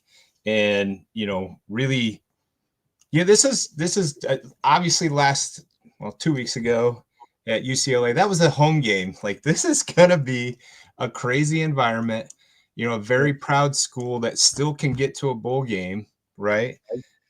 With a win today. So I think the crowd's going to be nuts. I think it's going to be hard to communicate. So keeping it simple, you know, and establishing that run right away. That's how TJ is successful, right? And just, you know, throw it away. Don't try to be a hero, right? Like, you know, and I think, you know, obviously against UCLA, man, his guys were wide open. So it was just kind of looked like kid in the backyard, just pitching it around. Like, you know, it's not going to be that way tonight. It's going to be a test. It's going to be a test of how well he's prepared for this game, how well they prepared for the noise, because it's going to be probably, from what I understand, I've never been there. It's on the bucket list. From what I understand, it's, you know, one of the most intimidating stadiums in the country. So, you know, that's going to be a determining factor, is if he can keep his composure and we can keep it simple and we execute the small things up front that we have been, you know, looking at, you know, all the games so far. Like, the offensive line's come a long ways, I think, from, you know, 9 sacks, right? So I think keeping it simple is going to be the key, especially in that environment. All right, when we talk about the offensive line, I think they played great the last 2 games. When you talk about a guy like Elijah Pritchard really settling in at their left tackle spot, Crocker, they're going to have their hands filled today with a great defensive lineman. We talk about, what's this, Bryant? What's that kid last name? Number 33. I think it's Bryant. Yeah, I'll double check. Yeah, but, you know, that kid right there, you really have to watch him on special teams. He also leads the team with 3 block kicks when you talk about a defensive end who could do many things. And Matt Rule said earlier in his press conference this week that the guy runs around like a pirate. So, and I still haven't found out that part, how a pirate run around, because I don't think pirates run. I think they just walk slowly with a piece of wood on their leg. But that's what we're thinking of. So you're going to have to pay attention to him. He's probably one of the better edge rushers in the entire Big Ten right now. Yeah, he's going to be a Sunday guy. Yeah, that's a Sunday guy, but we still have to account for him being back there. I think he's going to be that guy who tries to get on Lateef today when we talk about it. But my main concern is, you know, the offensive line they've been playing well, but when I talk about my main concern is getting Emmitt Smith the ball, getting him Emmett Johnson the ball. Hey, I don't mind if you want to call him Emmitt Smith. Yeah. What the hell? I do that all the time too. Get Emmett Johnson the ball and get it to him 25 plus times. You know, that guy's a workhorse. He's been the focal point of this team so far, you know, with Dylan going down. I think he takes a lot off TJ Lateef today, the load that he's probably thinking that he's going to carry. I think if we can get Emmett the ball, get the line blocking great like they have been doing the last 2 weeks, I think we win this game. But at the same time, I also think that this is going to be a tougher game than we think. Yeah, I mean, we talked about it. It's a road environment. I think it's also senior day for Penn State, so there's a little bit of pride there. They lost their head coach, but, you know, it didn't take away from all the stars that those players had. They still got a ton of 4 stars, a few 5s as well. So all that talent's there, and, you know, this is a team that I think they found a little bit of belief in themselves after having some really tough losses, but they were a drive away, an incredible drive from Mendoza in Indiana to pull that one out, but they almost beat the number 2 team in the country and did so in a convincing way. If it wasn't for that last drive, to me, it didn't feel like a fluky game where Indiana was just playing bad. I was like, Penn State is playing pretty good ball here. And, you know, to back to TJ Lateef and keeping it simple and just going full circle here with Emmett Johnson, if he can get going, it can look a little bit like that UCLA game. I mean, why those throws were so open for TJ Lateef, it helps out when you're, you know, 2nd and 3 a majority of the night and you're never finding yourselves in those 3rd and long situations. If we can, every coach says it. I mean, it's an easy and obvious factor, but if you can avoid those 3rd and longs, like that'll save TJ Lateef a lot of situations where he maybe doesn't have to try to force it or risk some things. And I think personally, like this is the best team we've played this year, talent wise. Like I know the record's 4-6, right? We played teams with better. USC's ranked with 2 losses, and Michigan is ranked with 2 losses. And people would say, well, those are the 2 better teams than Penn. Not talent wise. This is going to be the most talented team we played this year, and so it's going to take a great effort on both sides of the ball. And probably, guys, something that's been really quiet the last couple games has been special teams, right? Mm-hmm. Obviously, we had a couple kickoff returns for a touchdown, and then it opened people's eyes that, hey, they better start paying attention to our special teams. We haven't seen much from that, so maybe Penn State hasn't prepared quite as much for our special teams, and so could that be the difference? I think too, eliminating the one explosive play that it seems like we give up every game, right? Like, and against Michigan, we gave up 3 of them, so we're down to 1. Michigan was 3. We're down to 1 a game, but if we can eliminate that could be the difference in a win and a loss tonight. Yeah, a lot of it's just going to come down to tackling. I mean, Allen's got take it to the house type of speed on it. Partly what we're chuckling about. Oh, man. Oregon just scored again, man. They did the tush push on them, so it was kind of funny. They're up 28-14 right now. But, fellas, we got to get ready to get out of here. But let's give us each of us get 3 keys to the game and a quick score you think the prediction going to be. Ty, I'll let you go first. Yeah, 3 keys to the game are going to be TJ Lateef's composure, Emmett running the ball hard and then defense, obviously not giving up a big play this game, which is going to be hard to do. Like you said, they're going to run it and run it and run it. So I do think hard-nosed fought game, but I think it's going to be something like 21-20. Big Red. Obviously, I'm not. I got it. Terrell's the one that has to pick against the Huskers. I'm not picking against them. I want them to win 21-20. Go with them today. Don't do it. Don't do it, bro. Not getting losses anymore. You see last week when I was able to do that with last week, I went 8-2 on my scorecard. But my keys for me is keep doing what you're doing on offense. Feed Emmett. Get Emmett the ball. Make the correct throws. Cut down on turnovers, penalties. For me, my next one, special teams. It's time for you to show out again. It's time for you to win some games, block some kicks, take the crowd out the game. That's one thing special teams need to do. Kenneth Williams, run one back. Ja'Cory Barney Jr., it's time for you to get in the end zone. Offensively or defensive, special teams will need you to get in there. And thirdly, defense. Play gap control. Make them do something they don't want to do, and that's pass. Make them shut the run down and make them pass, and we win the game. I think that's simple enough. But I still think we still have a not a long way to go, but quite a few ways to go. But this game is too big of a crowd, too much talent gap. I think Penn State 24-17. Oof. All right. Mine's all pretty similar. I'll say turnover margin. I think that'll be huge in this one. At the very least, keep it neutral. But, you start turning the ball over to this team, a team who I think is going to want to hold on to the ball and run it. It might be a while before you can get that ball back. Dominate the position on the field, kind of tied in with special teams. Again, it's a running team. You pin them back deep. You make them have to drive all the way, and then just tackling. I think Allen is going to be the key guy to stop in this one. You have to wrap him up. Arm tackles, he'll just slide right through those. He's too good of a running back. He's similar to Emmett Johnson. If you don't wrap him up, he'll just keep going down the field. I'm going to go with the Huskers. I think it's going to be awfully close, though. We'll go 24-21 Huskers. All right.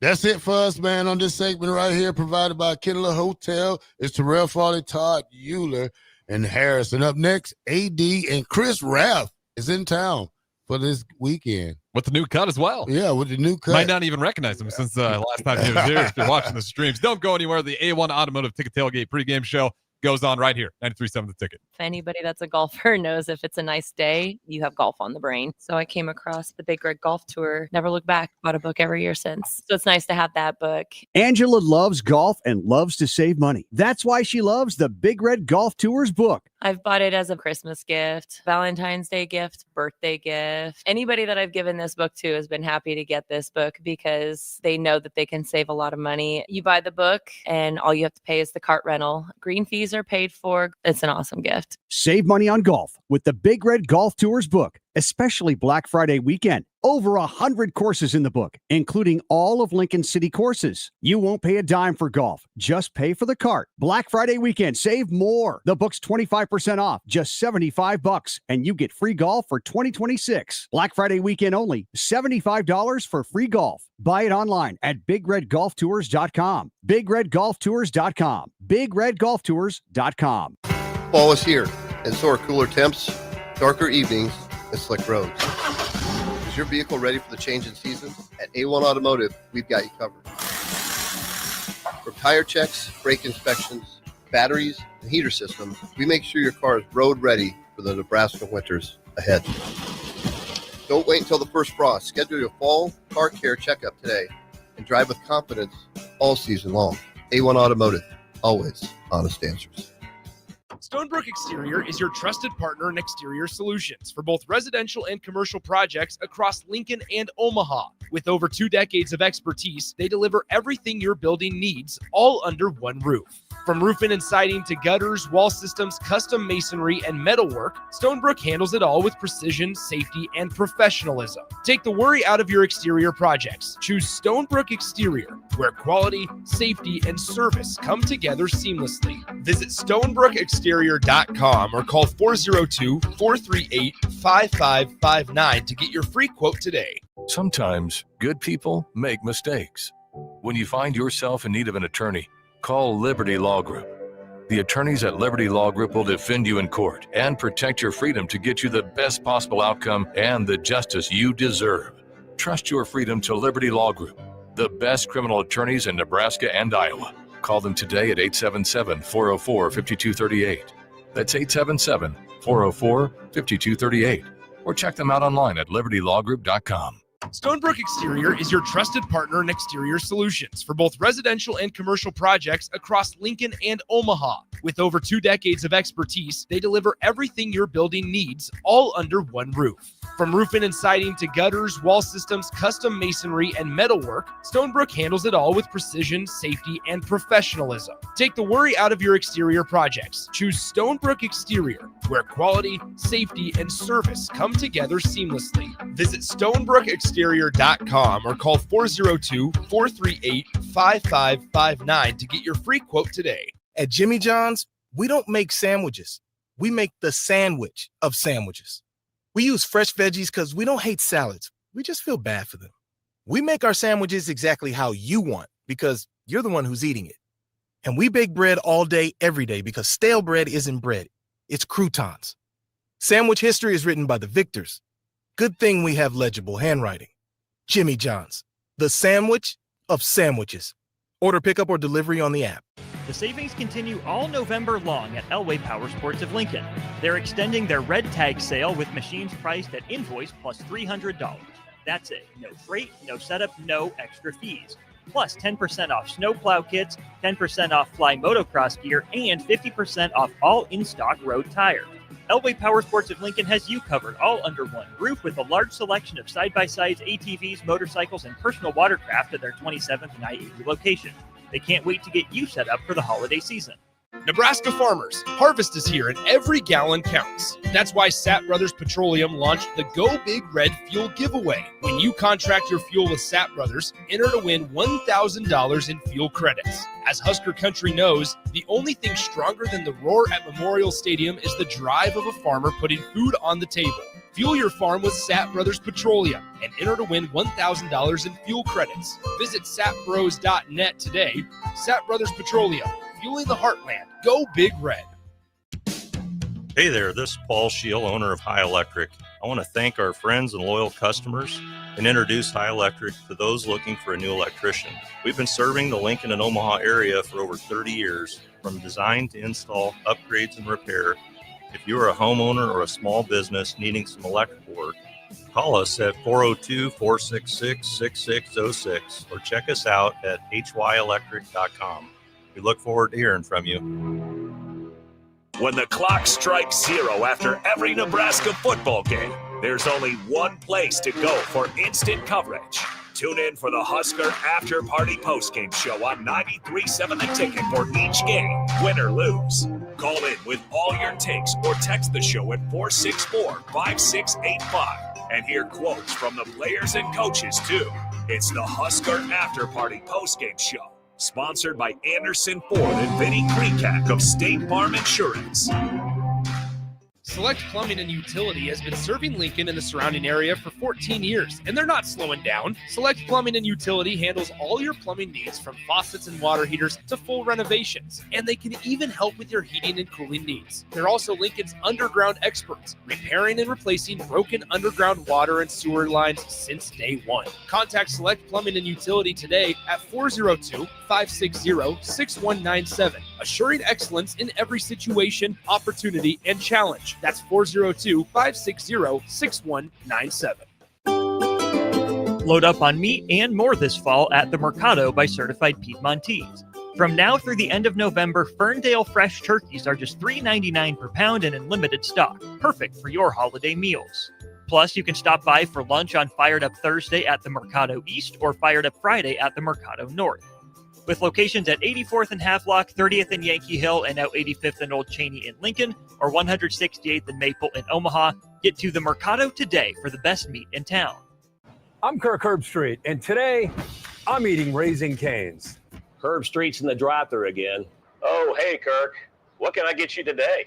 I want a solid bench of 4 chicken fingers that are real difference makers. Sprinkle cut fries with dynamic ridge patterns, Texas toast, and cane sauce with an air of smugness that comes from knowing you're the best. Now back to you, Todd. So the usual. Make Raising Cane's part of your game day lineup. One love. Back to the A1 Automotive Ticket Tailgate Pregame Show, brought to you by Elway Power Sports of Lincoln.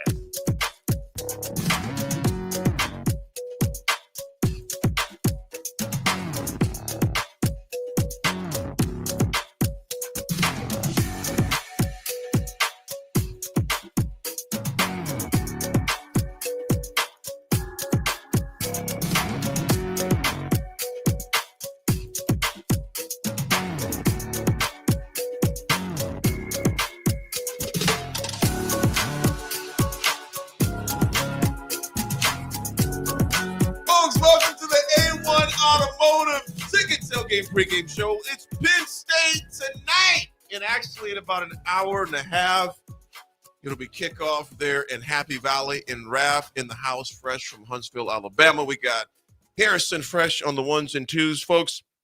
This is brought to you by Elway. Oh gosh, hello. Raph, you go ahead and read that one. I will read this. I will read this one with pride. This segment of the A1 Automotive Ticket Tailgate Pregame Show is proudly sponsored by get it over Elway Power Sports of Lincoln. It's game on at Elway Power Sports of Lincoln, Nebraska's premier power sports dealership, stocking top models from Can-Am, Kawasaki, Honda, Polaris, CF Moto, Suzuki, Yamaha, Indian Motorcycles, Sea-Doo, and Triton Trailers. Stop by their 27th and I-80 location today and see Elway Power Sports of Lincoln. John Elbert Elway, born June 28, 1960, the greatest quarterback in the history of the NFL. Get to the scripts. I don't think Elway was. First of all, I love Elway Motorsports, but when Raph gets it, in fact, you need to bring in Raph to do some of your readings for you, Elway Motorsports, because Raph, when you talk about passionate, I mean, he's passionate. Folks, we are passionate about kickoff. Right about an hour and 30 minutes here in Happy Valley. Hoping Nebraska goes there and moves some furniture. But we all know that it is going to be a heck of a game tonight. Raph, initial thoughts on today's game before I get in here, Harrison. Initial thoughts on tonight's game, man. Tonight's game for me is a narrative game. This is a game for Nebraska where they can change their narrative A lot of the talk this season with Nebraska is stopping the running game, getting gashed with those big plays. Tonight is one of those games you're going against a team that's got two top-notch running backs, and this is where if Nebraska can come in and clog that run up, it changes the narrative of what basically that Nebraska, run defense. Harrison, Raf talks about changing the narrative. What's your overall, like I just said, when you think about this game that's kicking off literally in 90 minutes from right now, I'm just going to just play a game here. First word that comes to your mind. Pressure. This is the pressure cooker game. I mean, Raf's right, though. The narrative is true, whether it's in the locker room or not, but certainly the media narrative. They're getting the same kind of treatment my Chicago Bears are, where it's like, well, it's a result of the schedule, not your progress as a team. So, you answer that by getting a big win on the road here. And versus Penn State, it's their senior day. I mean, it's still got all the 4-star talent and some 5 stars. James Franklin left. A lot of those guys are still there. It's a talented team, and we saw that when they almost took down Indiana. Harrison, I'm not going to go long on this, but you brought up Chicago and yeah, get ready to take the L this weekend. Yeah. Wow. Here we go. Pittsburgh, Chicago, Sunday. Wow. I'm going to talk to you after we're done. That is definitely going to be a game a little closer to us than the one in Penn State will be. So definitely be a good game. You guys, you talk about pressure, Raf. You talk about the narrative. And I've talked about this earlier this week, though, but some of the under the radar storylines, you got, of course, Matt Rule, who's an alumnus of 97. You got Coach Terry Smith, whose father was an alum, went to Penn State, came there in the late 60s from Aliquippa, Pennsylvania. So you got PSU pedigree in both of these coaches. And quite honestly, guys, Terry Smith, like you mentioned right there, Harrison, these young men, these seniors particularly, it's senior night for them. It was not what they anticipated their year to go. You guys think about this. 45 days ago. Yeah. Let's even go a little further back. Let's just say 2 months ago. Penn State was in the top 5 of the country. Okay. Yep. You have one of the most anticipated seasons in PSU in recent years. If someone told you in August, yeah, James Franklin's going to be the head coach of Virginia Tech in about 90 days, you'd be like, what? But it shows you how much has changed. But it also shows you it's going to test the resolve of those seniors that are at PSU that'll jog out of that under that tunnel for the last time, at least as seniors, as far as that goes, they represent their senior night. I don't anticipate them coming out with anything less with their hair on fire, Raf. Nope, I agree. It's like I said, not only do you have everything they've dealt with this year and still trying to get bowl eligible, but then the big thing is, like you said, it's senior night. This is the last time that they ever step onto Beaver Stadium, and the emotions of that final time. So Nebraska will get everything that Penn State has tonight. There's not going to be any, well, we're just going to sit back and wait for the new coach to be announced. Absolutely. You're going to see a lot of fire. Husker Phil, good afternoon. Good evening to you, my man. Good afternoon, evening, early evening. He says, good to have you back for a minute, Rav. GBR, Husker Phil. Thank you. I appreciate it. Absolutely. Another kind of an under the tone storyline going on tonight. Penn State has not allowed a special teams touchdown since 2019. That's 87 games. They have not allowed a special teams touchdown. And gentlemen, you look at the field conditions tonight. It's going to be cold there in Happy Valley tonight. It's going to be cold. They've already got snow on the ground. I do know that for sure. But you think about, speaking about special teams, that being said, if the surface is any bit kind of muddy, slick, etc., steps are going to have to be more measured as far as that goes. How crucial, and I know we say this quite often, Harrison, but you think about special teams, the both of you, how crucial will be tonight to take care of business on special teams? It's huge. I mean, I think just the field position as well. Even if we don't have that huge explosive play, just dominating that field position, because again, we'll go back to the well here with Allen's going to want to run the rock for Penn State. If you can dominate, pin them back, and say Husker gets on the lead, well, now they're going to have to think differently about their offense. If we pin them, inside their 10 and they're down, it's like, okay, do we got to put together a big drive here, 7 minutes of the clock if we're down tailing? And I think that's going to be the game, is just take care of the ball. Hopefully we get a special teams play, but if we can just win that field position, I think that's huge in this one. Raf, it is 42 degrees right now in Happy Valley. You're still 90 minutes from kickoff. Me and you both know, all three of us know, that it's going to get much colder. Footing, etc., is going to be, they're going to take care of business. Being the type of surface we're talking about here, flipping that field and making them drive long chunks, because we both know they got that two-headed tandem in Singleton and Allen. Flipping that field is going to be crucial tonight. to keep them on that surface away from our end as far as that goes. Yeah, no, it's huge. Going back, like you said again, special teams are going to be big. Like, I don't think has Archie had a punt block this year. No.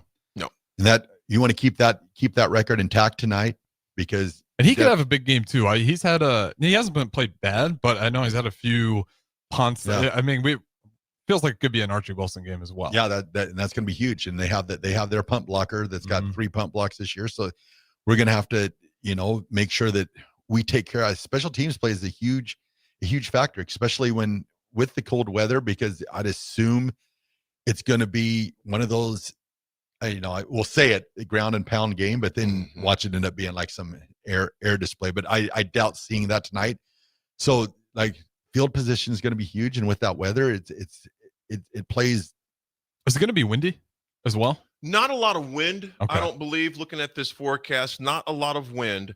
Partly cloudy conditions expected around 9 p.m. Wind gusts, a little bit, are up to 11 miles per hour. So wind could be a little bit of a factor. Could play a Not little bit major, of a factor, but a little bit of factor if they have gusts up to 11 miles per hour. 7 p.m., or 6 p.m., 41, then it dips down to 39. By the time that game is like in the heat of it, it's going to be mid-30s, high 30s as far as that goes, because all those things will definitely become a factor as far as that goes. You guys, a little bit between as far as the matchups going on there. Edge protection, we heard Coach Rule talk about Danny Dennis Sutton, the defensive end there. Yep. Crucial for our offensive tackles to hold up tonight. Yeah, this is one of these games. We've talked about it for the last 2 weeks. Nebraska fans have pushed their hardest to get, Emmett Johnson into that Heisman Trophy race and stuff like that. Me personally, I don't care about that. But if you've got this guy that you're toting as being as one of the best in the country, this is an Emmett Johnson game tonight where I think if Nebraska, gosh, I'd throw a number out there. If Emmett Johnson has over 100 yards rushing tonight, Nebraska wins. Harrison Allen, Katron Allen, when he gets outside, bad things happen for the opposing team. He's got to the house speed. Regular running backs may hit you for about 10 yards. You let Katron get out there, a 10-yard gain could be 15, 20, 50 or to the house. We've seen that with Justice Hayes against Michigan. We've seen it with his backup as well. I can't remember that young man's name. We've seen with King with USC. We've even seen, obviously, a little hint of it against Maryland when that young man sprinted down the right sideline. It's going to be crucial for our defensive ends, as Jay always says, and it's like it says in football, to set the edge. You cannot allow that man to get outside, and they're going to have to play discipline. And, I'm going to tell you this, and I said this earlier, and me and Nick talked about this, ad nauseum throughout the week regarding the low-hanging fruit, the defensive line and their youth, et cetera. They have to grow the heck up tonight. Oh, it's going to be huge. It's got to hold contained and then trust those linebackers. The whole group will look a lot better because, if you trust those guys to fill those gaps and he's got to bounce it out, if you hold contained, you will get an easy tackle. He'll come straight to you. So you just got to be patient and trust, just trust your eyes and don't look into, I don't think they do a whole lot of crazy stuff in the backfield. There's a little bit of that tandem there, but you got to keep your eyes focused on whatever your role is. Again, I don't know what Butler has on who all assignments what, but you just got to have some trained eyes here, and you can't get burned because you said he'll burn you. He'll go to the house. It all goes back to changing the narrative. I mean, their strength is Nebraska's weakness. This is where Nebraska's got to show that they can, set the edge and that they can. And you talked about taking it to the house. I mean, what is Nebraska's weakness? Giving up the big run. They've got to make sure tonight that instead of those 40, 50, 60-yard runs, it's football. There's going to be that they hold them to, 8 to 10 yards and not let them get in, into the second level and them taking it to the house, or else it'll be a long night for Nebraska. We talked about their quarterback, Ethan Grunkenmeyer. He's the reserve because Drew Aller was hurt, obviously, I think it was a broke ankle about a month ago. So Drew is not one for the first time in many weeks. We're not facing a quarterback that could absolutely kill you with his legs. So let's not make him a quarterback that kills us with his legs tonight. How about that? Exactly. Real quick numbers before I get to you guys as far as your predictions for tonight. Numbers that matter. PSU's offense is 109th nationally. Should not scare you, but we know that 2 out of 10 that they got. Passing, they're 114th. Explosive plays, they're 119th with 20-plus yard plays, okay? Nebraska's defense, we're top 15 nationally, of course. Nebraska passing offense, we're only averaging 248 yards per game. A major advantage we get this time, though, you guys, is Latif. A major advantage we get is Latif. Raph, with those numbers being thrown out there, a few keys. I want a few keys yours. 2 keys of the game tonight. First key for me, offensively, like go back to before, Emmett Johnson. If you get Emmett Johnson going, and it's going to open up your passing game. If you make it solely dependent where Nebraska has to pass the ball on every down, I'd probably be in trouble, because TJ is that type of player where you want to get him out on the edges. If it's, if you can get him out on play action, if Nebraska can set that running on play action, you're going to have the tight ends open all the time. Mm-hmm. It's a given in college football. But the big thing is they've got to get that running game going. Harrison. Yeah, I'm on the same note there. You want to keep those defensive edge rushers out of it. Those couple of those guys who I think will play on Sunday. First and second down production is huge. Offensively, I'm going to say this. You got to protect Latif. Yes. Protect Latif. And the way that you protect Latif, early and often dosages of EJ. Yep. Defensively, set the edge, and you must play discipline, gap, integrity football. What's your prediction for the score, Raph? Nebraska 24, Penn State 21. Same score. 24-21. I'm going to say 17-14 Nebraska. 17-14 Nebraska. Folks, thanks for riding with us on this. You look like, whoa. Thanks for riding with us on this A1 Automotive Ticket Pregame Show.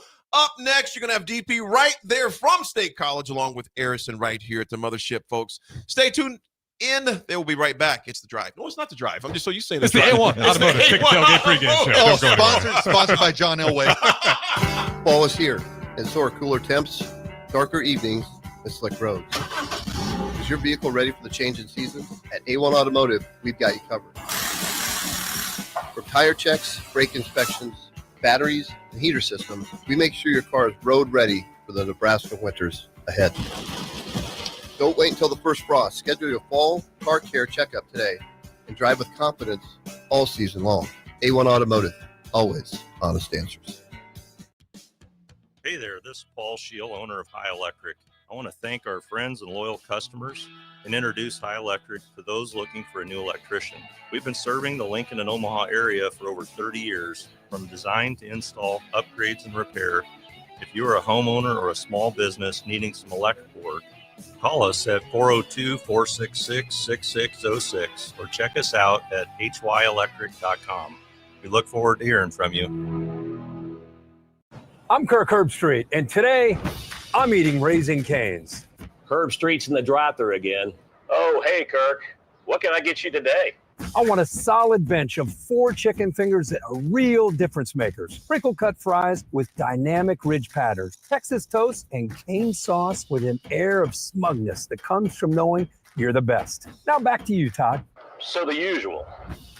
Make Raising Cane's part of your game day lineup. One love. Things that impair you come in many different shapes and sizes. Some are the shape of beer and liquor bottles. Others look like cigarettes but aren't cigarettes at all. These are the things we know impair us, the things our parents warned us about. What we're not always aware of is our new prescription, or the over-the-counter medicine we picked up just for allergies or a bad cold. See, it doesn't just matter how much of a substance you take. If you are impaired, driving is deceptively dangerous. Don't drive impaired. Paid for by the NDOT Highway Safety Office. The savings continue all November long at Elway Power Sports of Lincoln. They're extending their red tag sale with machines priced at invoice plus $300. That's it. No freight, no setup, no extra fees. Plus 10% off snowplow kits, 10% off fly motocross gear, and 50% off all in-stock road tires. Elway Power Sports of Lincoln has you covered all under one roof with a large selection of side-by-sides, ATVs, motorcycles, and personal watercraft at their 27th and I-80 location. They can't wait to get you set up for the holiday season. Midwest Bank is hosting our annual Thanksgiving food drive, partnering with local Lincoln schools to provide Thanksgiving dinners to families in need. We hope to provide meals for more than 120 families in our community this year. You can help by dropping off a donation at either Midwest Bank location, 7001 Pioneers Boulevard or 2655 Jamie Lane. Any donation is greatly appreciated. Your community, your bank, Midwest Bank, member FDIC. Stonebrook Exterior is your trusted partner in exterior solutions for both residential and commercial projects across Lincoln and Omaha. With over 2 decades of expertise, they deliver everything your building needs, all under one roof. From roofing and siding to gutters, wall systems, custom masonry, and metalwork, Stonebrook handles it all with precision, safety, and professionalism. Take the worry out of your exterior projects. Choose Stonebrook Exterior, where quality, safety, and service come together seamlessly. Visit Stonebrook Exterior interior.com or call 402-438-5559 to get your free quote today. Are you looking for an exciting new way to put your skills to work?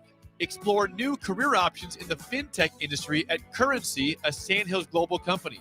We offer full-time positions in financial sales, compliance, operations, and other fields. We also offer a 4.5-day work week, an attractive benefits package, and opportunities for advancement. Put your motivation to work and grow with us at Currency. Visit gocurrency.com/careers to learn more.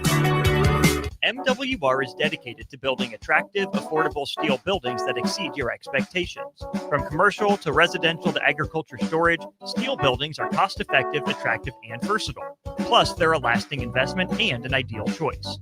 MWR uses Sentinel Building Systems out of Albion and can service you all over the state and region. If you have interest in a steel building, post-frame building, or fencing, give MWR a call today at 402-980-5273 or go to mwrbuildingandfence.com. There's never a good time for an appliance to break. You're thinking, how much is this going to cost? How do I get it here? What am I going to do? But it's always a good time to save at Schaefer's Clearance Outlet. Save hundreds on factory warranted appliances and get Schaefer's garage drop-off delivery free. That's right, big savings, full factory warranties, and free drop-off delivery. When something breaks and you want to save some money, help yourself out and check out Schaefer's Clearance Outlet. Open Wednesdays 4 to 7 and Saturdays 9 to noon at 48th and R in Lincoln. The Kindler Hotel in downtown Lincoln is a boutique hotel experience unlike any other in the area. Their 45 well-appointed rooms take inspiration from the history of Lincoln. Their double queen rooms are great for guests traveling with family, and the suites are great for a business trip or romantic getaway. No trip to the Kindler is complete without a handcrafted cocktail from Boitano's Lounge on the main floor, with comfortable seating options both inside and on the outside patio. Book your room today at thekindlerhotel.com in Lincoln at 11th and P. When the clock strikes 0 after every Nebraska football game, there's only one place to go for instant coverage. Tune in for the Husker After Party Postgame Show on 93.7 The Ticket for each game, win or lose. Call in with all your takes or text the show at 464-5685 and hear quotes from the players and coaches, too. It's the Husker After Party Postgame Show, sponsored by Anderson Ford and Vinny Kreekak of State Farm Insurance. Husker fans know when you work together, great things happen. At Cornhusker Bank, they're more than your financial partner. With 5 locations in Lincoln and 1 in Omaha, they're your neighbors, your teammates, and your biggest fans. Whether you're saving for your first home, planning your future, or growing your business, they're right here in Nebraska to help you move forward together. Visit cornhusker.bank to learn more. Cornhusker Bank, member FDIC, doing life together. Back to the A1 Automotive Ticket Tailgate Pregame Show on 93.7 The Ticket and theticketfm.com. Brought to you by Raisin Cane's. Welcome back in A1 Automotive Ticket Tailgate Pregame Show. Austin Norman and Harrison Orange with you, wrapping up hour 2 of our pregame coverage here from 1040 O Street. As you just heard from Big Voice Bob, this segment brought to you by Raising Cane's. Hey, football fans, this season, Raising Cane's in downtown Lincoln is the place to be before and after the game. Stop by 14th and P Street 2 hours before every home game for giveaways, good vibes, and their signature hand-battered, cooked-to-order chicken fingers, crispy crinkle-cut fries, buttery Texas toast, and that legendary Cane's sauce. And when the final whistle blows, Cane's keeps the party going with live DJs from whatever collective and unmatched energy for 3 hours after the game. That's Raising Cane's at 14th and P Street, just down the block from us here at 1040 O Street. About an hour and 12 minutes away from kickoff between Nebraska and Penn State. Harrison, a fascinating series between these two schools. If you look all the way back to even the 1980s when they played to when Nebraska just joined the Big Ten. They played 3 years in a row. Haven't seen this matchup since the COVID year in 2020. And I still don't think you would say we've had a normal matchup between these two teams in terms of the turmoil that one, if not both of them, are going through. And here we are again today with that. Yeah, and it's crazy we're getting Penn State in this matchup, and here they are at 1-6. At least they do get the one conference win. But me and Raf, AD, for all these games we're talking about, this is a good Penn State team, talent-wise. We can talk about the coaching and execution, but talent-wise, very, very solid Penn State team. I think where they got some Sunday guys, certainly Sutton on that defensive end. But also, I want to ask you this, because what is the main headline heading into this game? Ooh, the main headline heading into this game, overall or from a team, one team's perspective? Let's do from Nebraska's perspective. From Nebraska's perspective, I think a month ago the headline would have been Rule returns to State College. Mm-hmm. We're on red alert. What's going on? What's going down? What's going to happen? Right now, I would say the headline is Nebraska's in position, right? Nebraska has a chance. I mean, think about that from Nebraska's perspective at the beginning of the year. Well, Penn State's really good. You're going on the road to them. Chalk that one up as a loss. But if you can get the other games, you're still really good. Mm-hmm. 7-3's fine for Nebraska. They're on schedule, not ahead of it. Penn State, we know of everything that's gone down with them. Telling Husker fans that they had more than a puncher's chance or that Penn State would only be favored by single digits going into this one right now, to me, I think Husker fans would have taken that in a heartbeat. 100%. It feels a little bit to me like it's pretenders or contenders. College football playoff contenders, not so much, but down the road, like, is this team going to be a contender as Matt Rule continues to coach this program? Or is this a team that is just good based off the results of this year's schedule? Because next year's schedule, if you want to take a peek at it, it's much more difficult. If that schedule next year, we're sitting here with 7 wins, we probably feel really good. You got some ranked wins in there, most likely with it. This is a season where you beat some good teams, but you haven't beat that really, really great team yet. And it's ironic saying that about Penn State, who again is sitting there, but I think this will be a fired up Penn State team. It's senior day. It's Happy Valley. You got I think it's a whiteout as well for this one. So it's going to be, I think a ruckus environment. And I think the players, maybe even the fans, aren't super into it, fired up. I think those players certainly will be. The element for Penn State, the headline for them is bowl eligibility. Yeah. Which I do think still matters. Whoever the coach is going to be, we don't know yet. Jay seems to think that we'll have resolution by the time the calendar flips to December. I think it's got to be sooner rather than later for Penn State. Maybe it's, first couple days here of December for Penn State before they officially announce it. But you're telling me whatever coach comes in wouldn't want those 15 practices? You're telling me these players aren't still playing for their next gig? Mm-hmm. If they're going to transfer, hey, or get some NIL film money. out there. If you're going to, yeah, exactly. If you're going to say, hey, here's a chance to establish myself and what it is I want to do. And the 2 games that Penn State has left, Nebraska, who hasn't earned the benefit of the doubt yet, and Rutgers. There's still plenty on the table for Penn State and its players to play for. The flip side of that coin would have been that Michigan State team, a handful of years ago in Rule's first year, just a few years ago now in Rule's first year, but that was still senior day for that group. They were honoring that group. Nebraska came in and looked sluggish from the get-go. And that, to me, Harrison, is maybe the other big headline of this game for Nebraska is rest versus rust. Nebraska's first bye week came out like gangbusters in that one, against Michigan State. Played really well from the get-go, let Michigan State creep back into it, and then ended up finishing that one off with a win.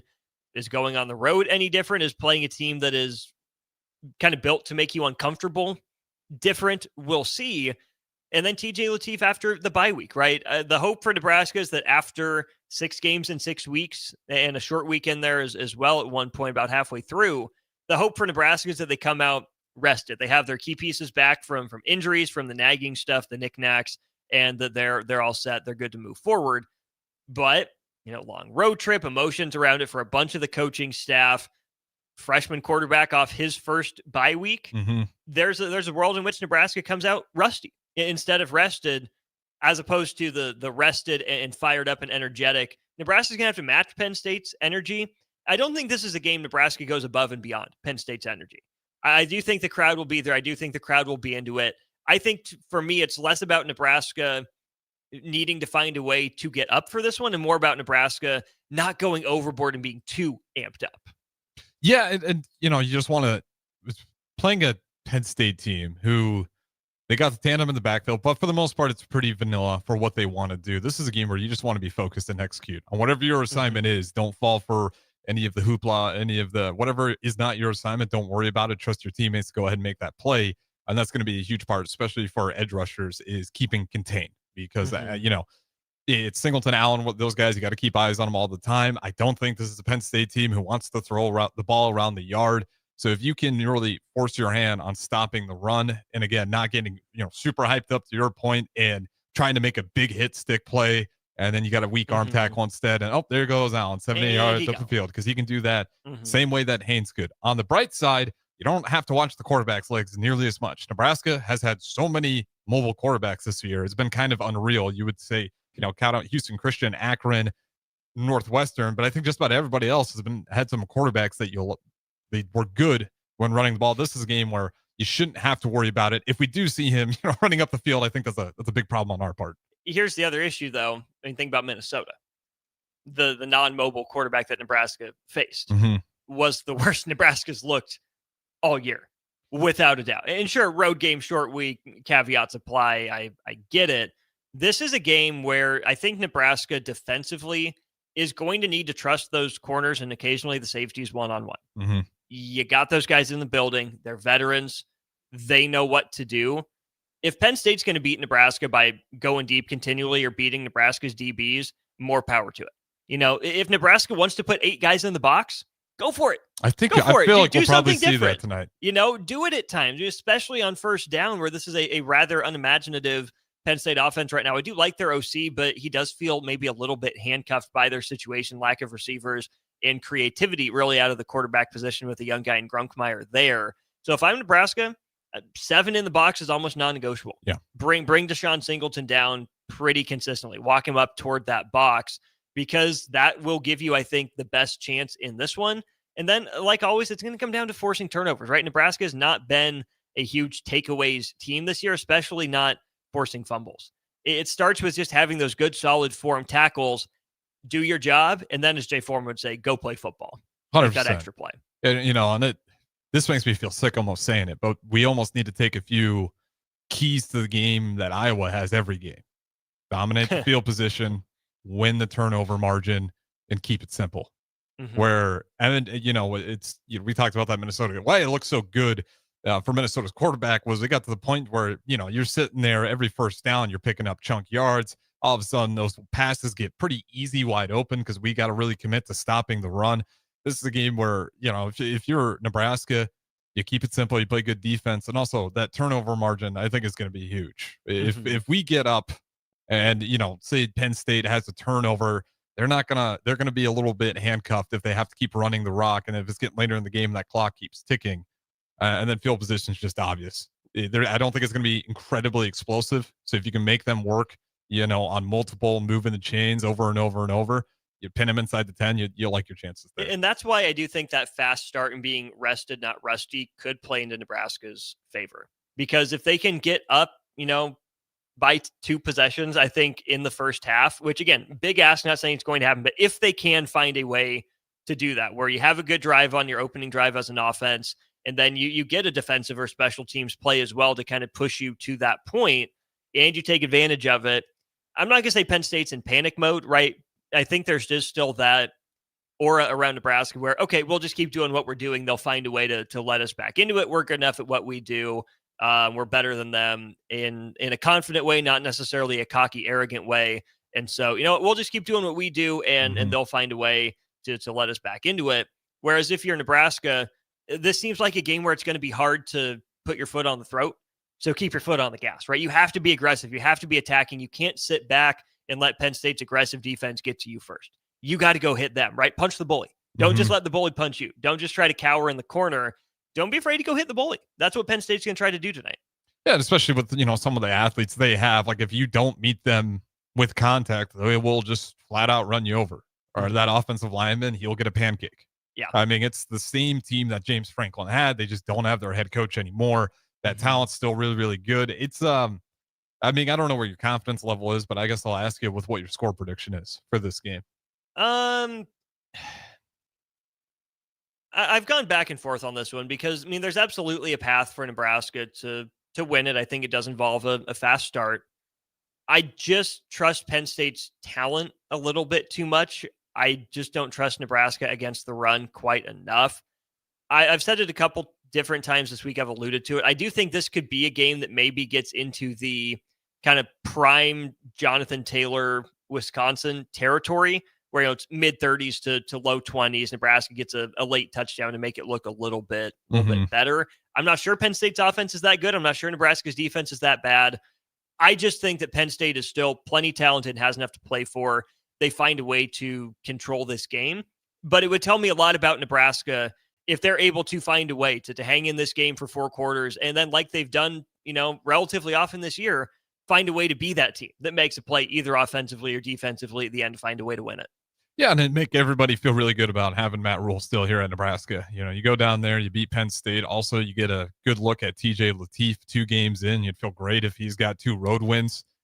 UCLA, you could say that's neutral or maybe even a home game for Nebraska, but you get the point. He at least had to leave the state to go and play in that one.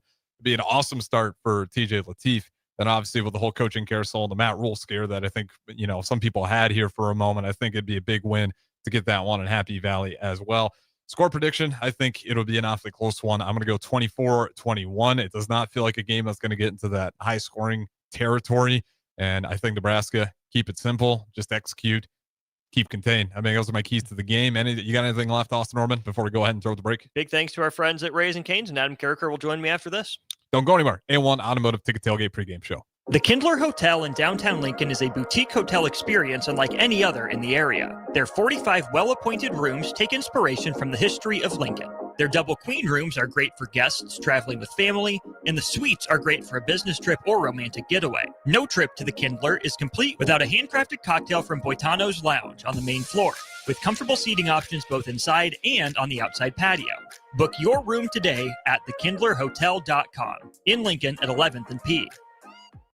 This is Lincoln's home for sports talk on the FM dial. Also online at theticketfm.com. On the internet, KNTK FM Firth, 93.7 The Ticket. At Jimmy John's, we don't make sandwiches. We make the sandwich of sandwiches. We use fresh veggies because we don't hate salads. We just feel bad for them. We make our sandwiches exactly how you want because you're the one who's eating it. And we bake bread all day, every day because stale bread isn't bread. It's croutons. Sandwich history is written by the victors. Good thing we have legible handwriting.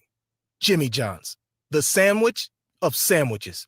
Order pickup or delivery on the app. Are you looking for an exciting new way to put your skills to work? Explore new career options in the fintech industry at Currency, a Sandhills global company. We offer full-time positions in financial sales, compliance, operations, and other fields. We also offer a 4.5-day work week, an attractive benefits package, and opportunities for advancement. Put your motivation to work and grow with us at Currency. Visit gocurrency.com/careers to learn more. MWR is dedicated to building attractive, affordable steel buildings that exceed your expectations. From commercial to residential to agriculture storage, steel buildings are cost-effective, attractive, and versatile. Plus, they're a lasting investment and an ideal choice. MWR uses Sentinel Building Systems out of Albion and can service you all over the state and region. If you have interest in a steel building, post-frame building, or fencing, give MWR a call today at 402-980-5273 or go to mwrbuildingandfence.com. When the clock strikes 0 after every Nebraska football game, there's only one place to go for instant coverage. Tune in for the Husker After Party Postgame Show on 93.7 The Ticket for each game, win or lose. Call in with all your takes or text the show at 464-5685 and hear quotes from the players and coaches too. It's the Husker After Party Postgame Show, sponsored by Anderson Ford and Vinny Kreekak of State Farm Insurance. No Shave November is raising awareness of men's health and prostate cancer. Limitless Male wants you to know low T is real. Low energy, brain fog, belly fat, low libido. Your T levels matter. They affect how you function. If you have symptoms, get your testosterone checked at Limitless Male. We'll get you back in the game with more strength, energy, and confidence. When you feel good, you'll wonder why you waited so long for a free consult at Limitless Male.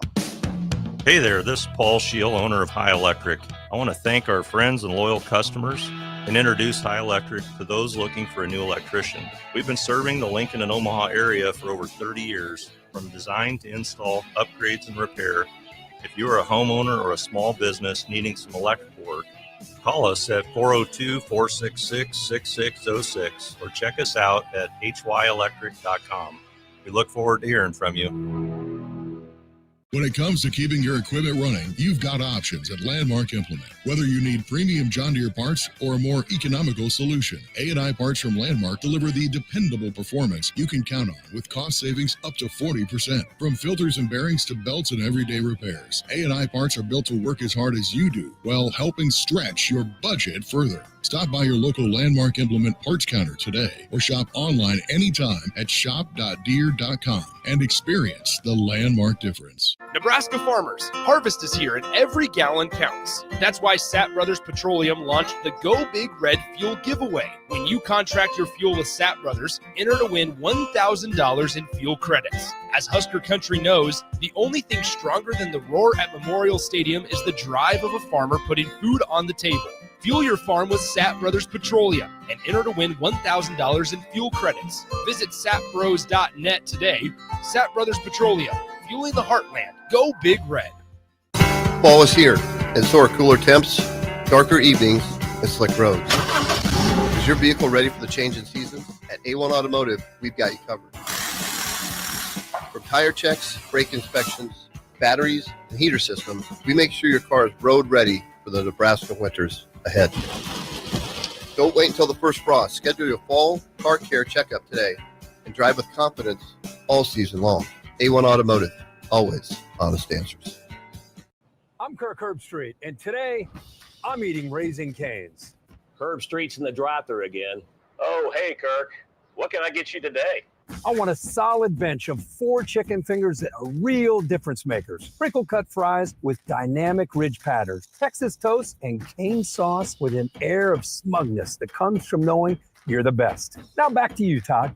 So the usual. Make Raising Cane's part of your game day lineup. One love. Select Plumbing and Utility has been serving Lincoln and the surrounding area for 14 years, and they're not slowing down. Select Plumbing and Utility handles all your plumbing needs from faucets and water heaters to full renovations, and they can even help with your heating and cooling needs. They're also Lincoln's underground experts, repairing and replacing broken underground water and sewer lines since day one. Contact Select Plumbing and Utility today at 402-560-6197, assuring excellence in every situation, opportunity, and challenge. That's 402-560-6197. Back to the A1 Automotive Ticket Tailgate Pregame Show, brought to you by Currency.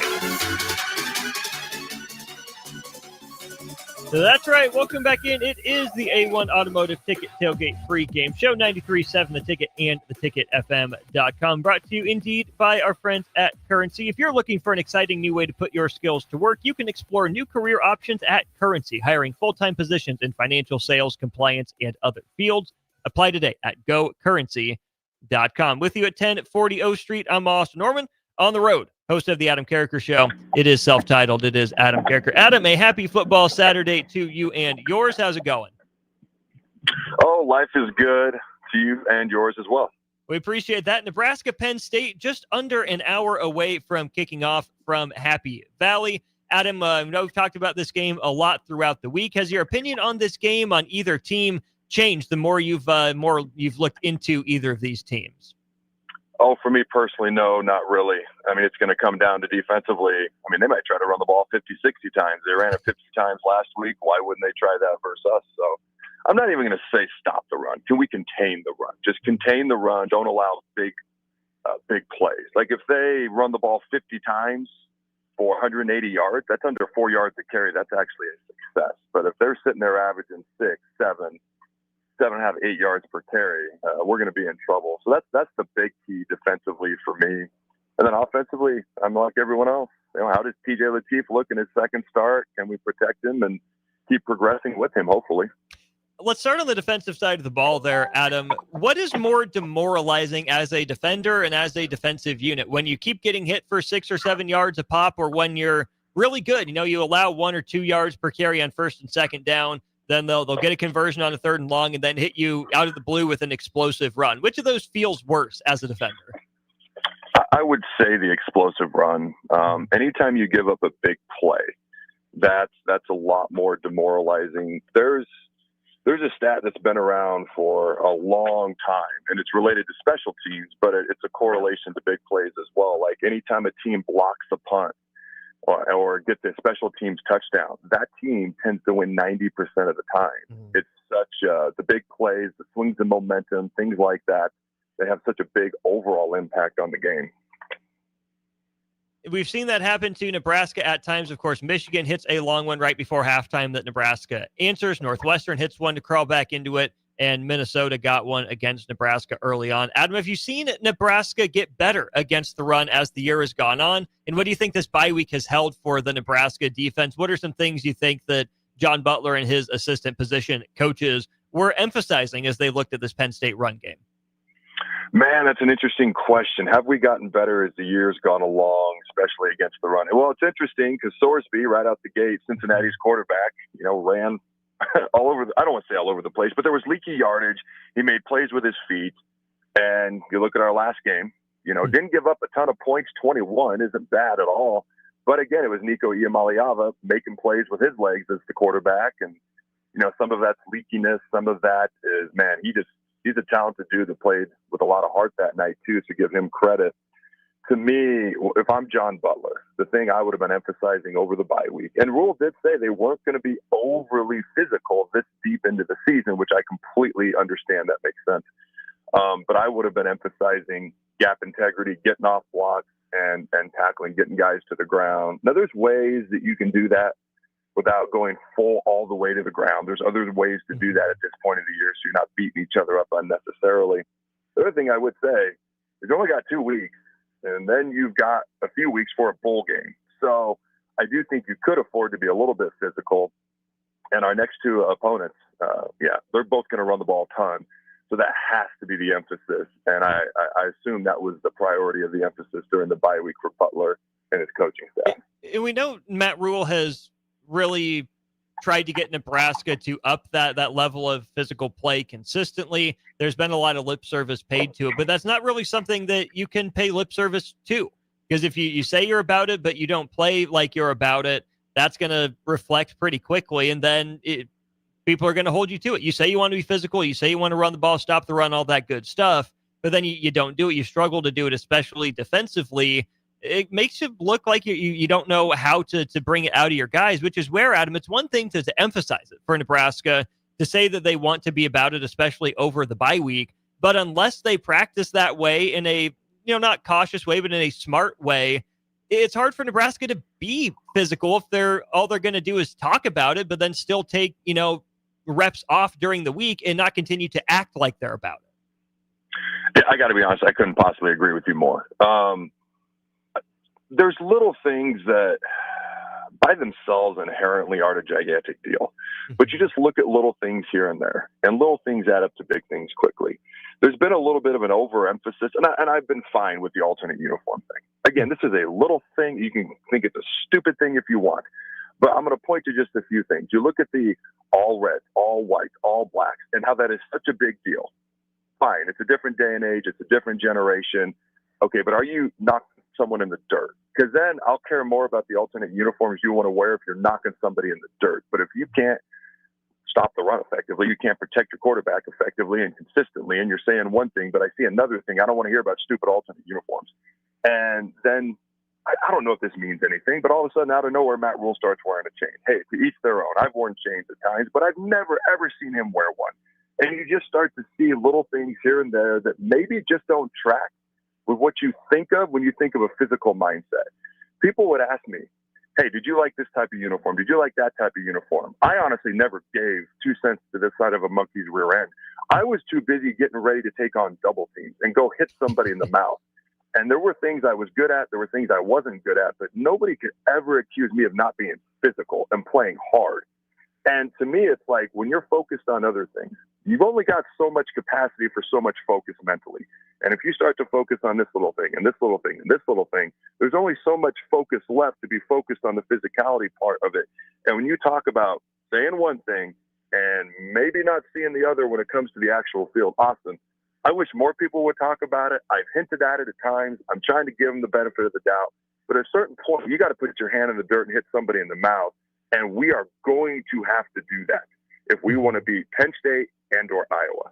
We're talking so much about process, too. That's what we hear a lot from this coaching staff. If they're about the process, at some point it's got to pay dividends, right? I think that there's a lot of validity to trust the process, do what we tell you to do. You'll be a good football player, but you need 105 good football players to field a good football team. You need 105 physical players to field a physical team. And at some point, you can be as process oriented as you want, but people do demand results in a results oriented business, right? You can't just focus on process, because the process ultimately has to lead to something. And let's say that Nebraska stopping the run has been a process that's led up to these last 2 weeks.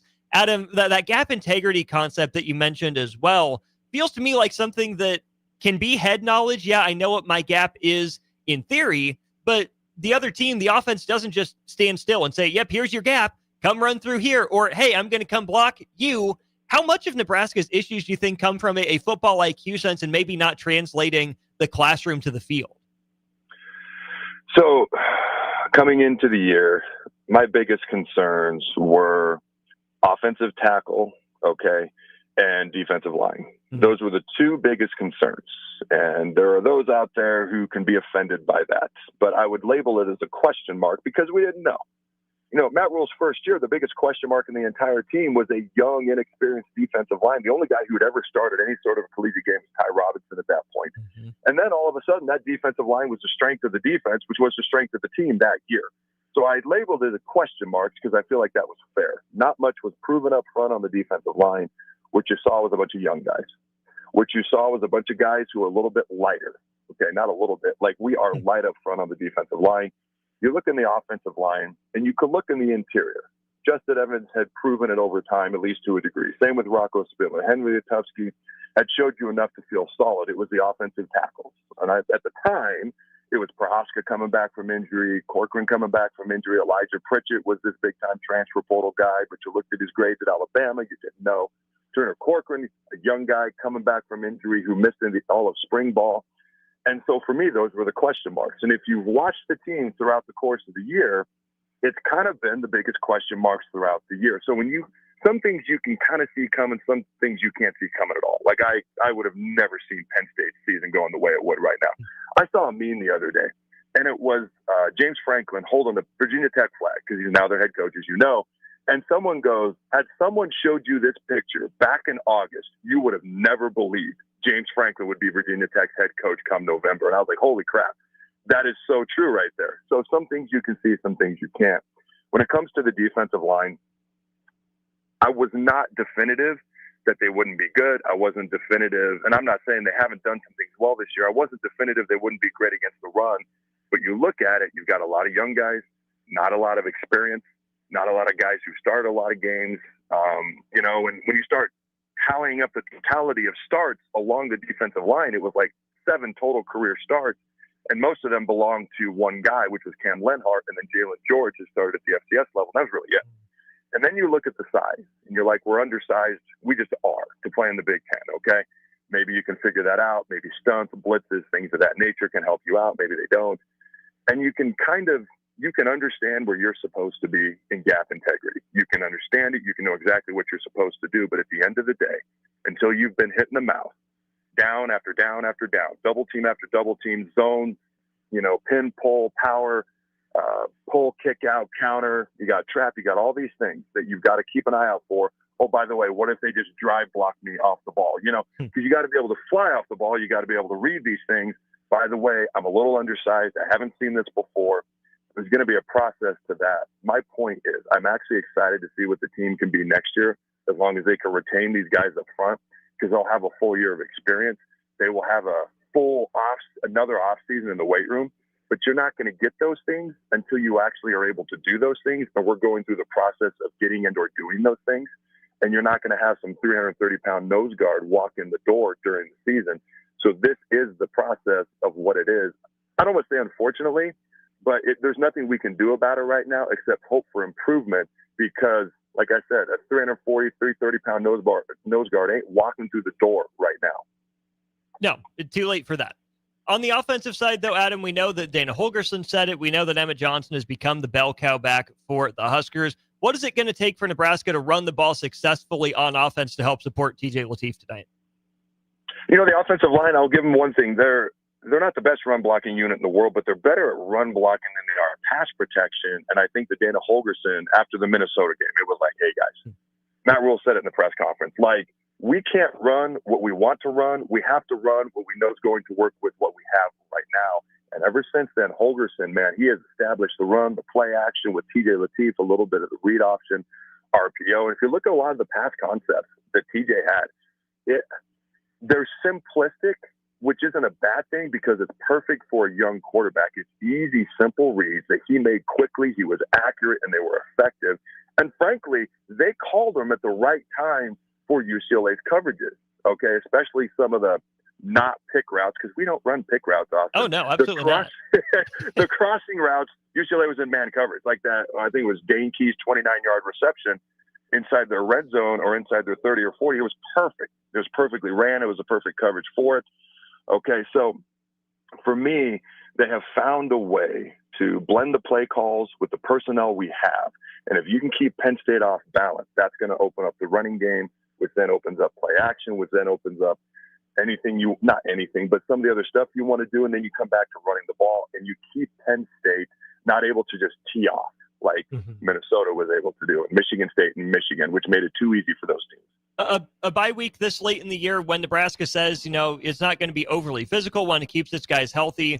Is that a code for Nebraska? Put some more stuff in the playbook to keep some really good defenses off balance in the last 7 days of the season? Or do you think Nebraska just is who it is in terms of the playbook at this point? Man, I tell you what, I thought the bye week was perfectly timed, especially for a young guy like TJ Lateef to get some reps, to get better. If you listen to what Rule said, the Monday press conference he had of the bye week, he basically said, we're going to let a lot of the young guys get reps. And TJ's not going to get any extra reps unless he comes and asks for them, which he might do. But he kind of made it seem like they were just really going to make sure they stay healthy, get healthy, and they weren't going to do a ton more beyond that. Now, it's kind of like when Holgerson and we interviewed Luke Lindenmeyer on my show on the Ticket. They all said, it's the same plays, it's the same playbook, not much has changed. But obviously that was different once you watched the UCLA game, which I was glad to see. So I was like, oh my God, you have to change it a little bit for TJ, like please. And then you saw what they did and it made more sense than what they were saying. So I'm assuming they're playing a little bit of, we're not really going to tell you what we're doing when they give us those answers. And I'm curious to see how it plays out here in about 40 minutes. 40 minutes away, Nebraska and Penn State from Happy Valley. On our Allo Fiber VIP line, it is Adam Carricker, host of the Adam Carricker Show, Monday, Tuesday, Thursday, Friday at noon here on The Ticket. Adam, thanks for chiming in here on pregame. Enjoy your weekend. We'll talk to you again Monday. Thanks for having me. You too, Austin. Once again, the segment brought to you by Currency. If you're looking for an exciting new way to put your skills to work, you can explore new career options at Currency, hiring full-time positions in financial sales, compliance, and other fields. Apply today at gocurrency.com. DP's in Happy Valley. He'll join the show via the phone next. Are you looking for an exciting new way to put your skills to work? Explore new career options in the fintech industry at Currency, a Sandhills global company. We offer full-time positions in financial sales, compliance, operations, and other fields. We also offer a 4.5-day work week, an attractive benefits package, and opportunities for advancement. Put your motivation to work and grow with us at Currency. Visit gocurrency.com/careers to learn more.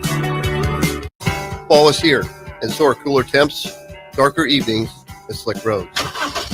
Is your vehicle ready for the change in seasons? At A1 Automotive, we've got you covered.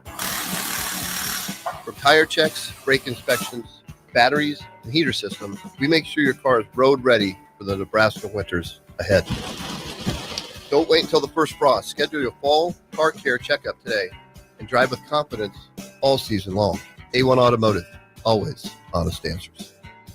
Stonebrook Exterior is your trusted partner in exterior solutions for both residential and commercial projects across Lincoln and Omaha. With over 2 decades of expertise, they deliver everything your building needs, all under one roof. From roofing and siding to gutters, wall systems, custom masonry, and metalwork, Stonebrook handles it all with precision, safety, and professionalism. Take the worry out of your exterior projects. Choose Stonebrook Exterior, where quality, safety, and service come together seamlessly. Visit StonebrookExterior.com or call 402-438-5559 to get your free quote today.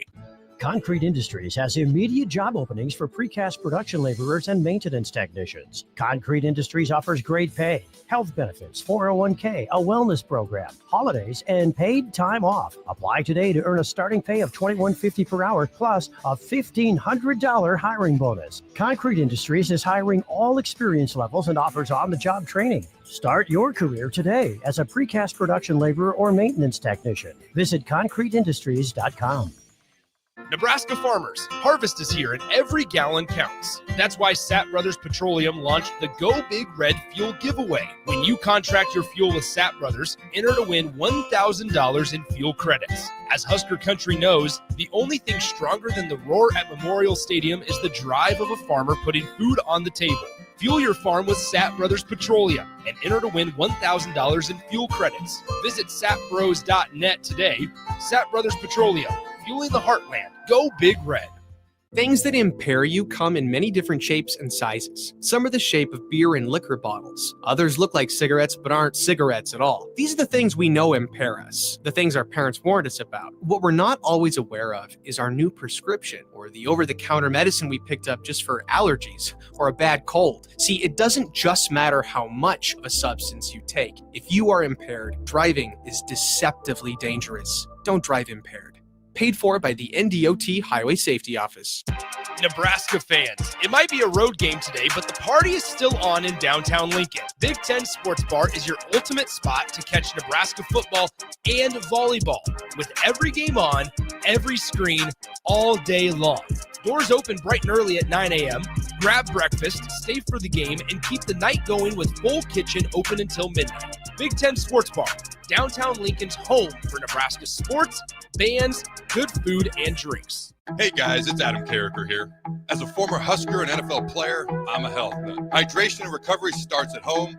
That's why I teamed up with Culligan of Lincoln. Soft water means better showers, cleaner dishes, and it protects my water heater and appliances. Their high-efficiency softener cuts salt and water usage. For drinking, I added a Culligan reverse osmosis. Bottled quality water right at my tap.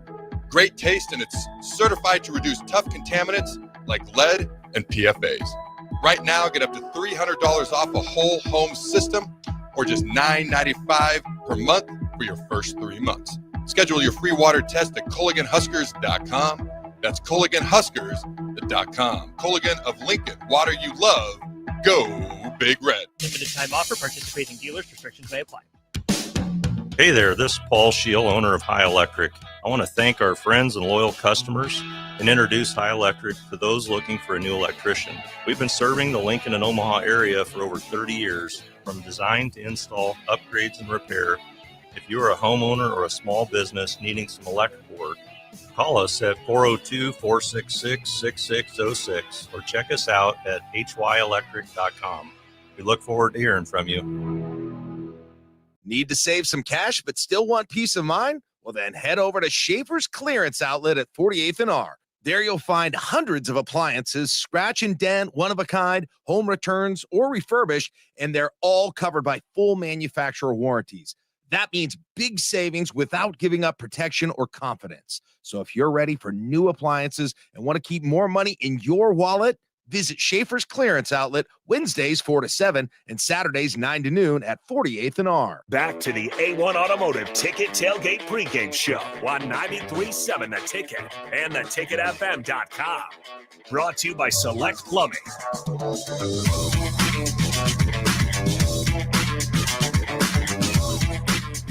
All right, welcome back in to the A1 Automotive Ticket Tailgate Pregame Show. We have DP on the Allo VIP line, where they understand the importance of exceptional service with a local heart. But before we get to him, let's quickly shout out our sponsor, Select Plumbing, now servicing Seward and Milford, in addition to Lincoln, Waverly, and the surrounding area. For any plumbing issues, call Select Plumbing at 402-542-5319. With that being said, let's go ahead and bring him in. We got Derek Pearson down there at the game in Happy Valley. DP, how's it going?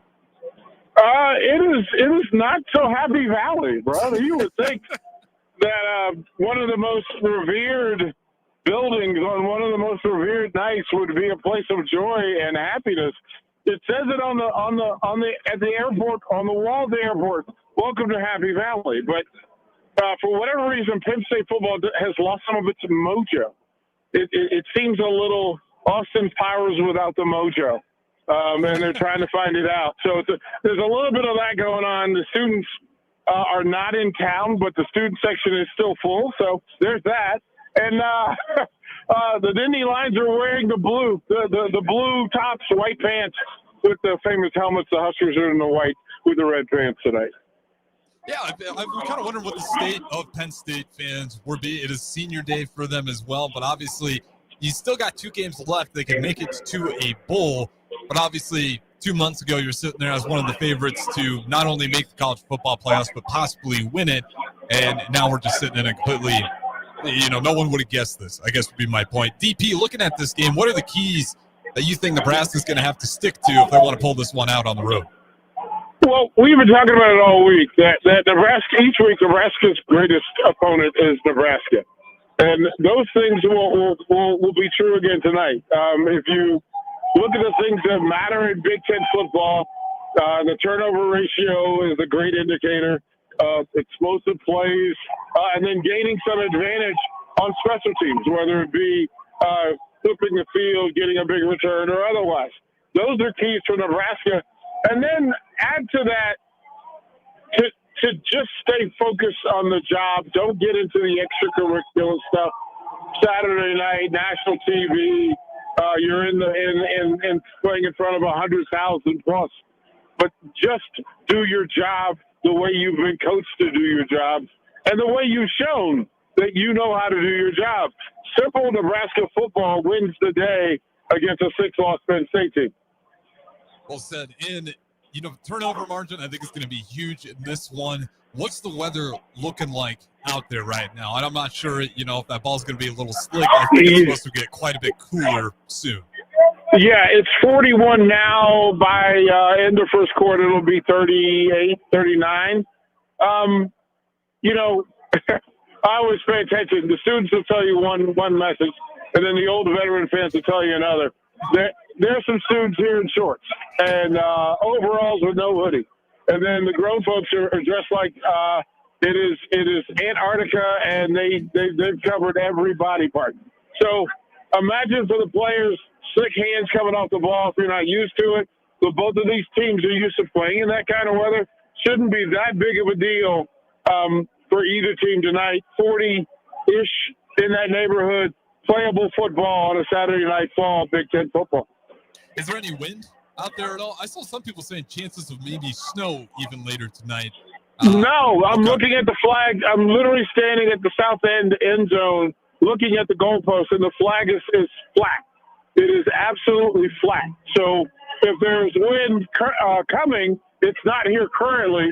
I'm looking for the flags in the stadium, and no, the flags are flat. So if there's wind, this is a deep, cavernous stadium. Mm-hmm. The difference from the field level to the top of the building, the wind is an effect, I would imagine, will be late in the game.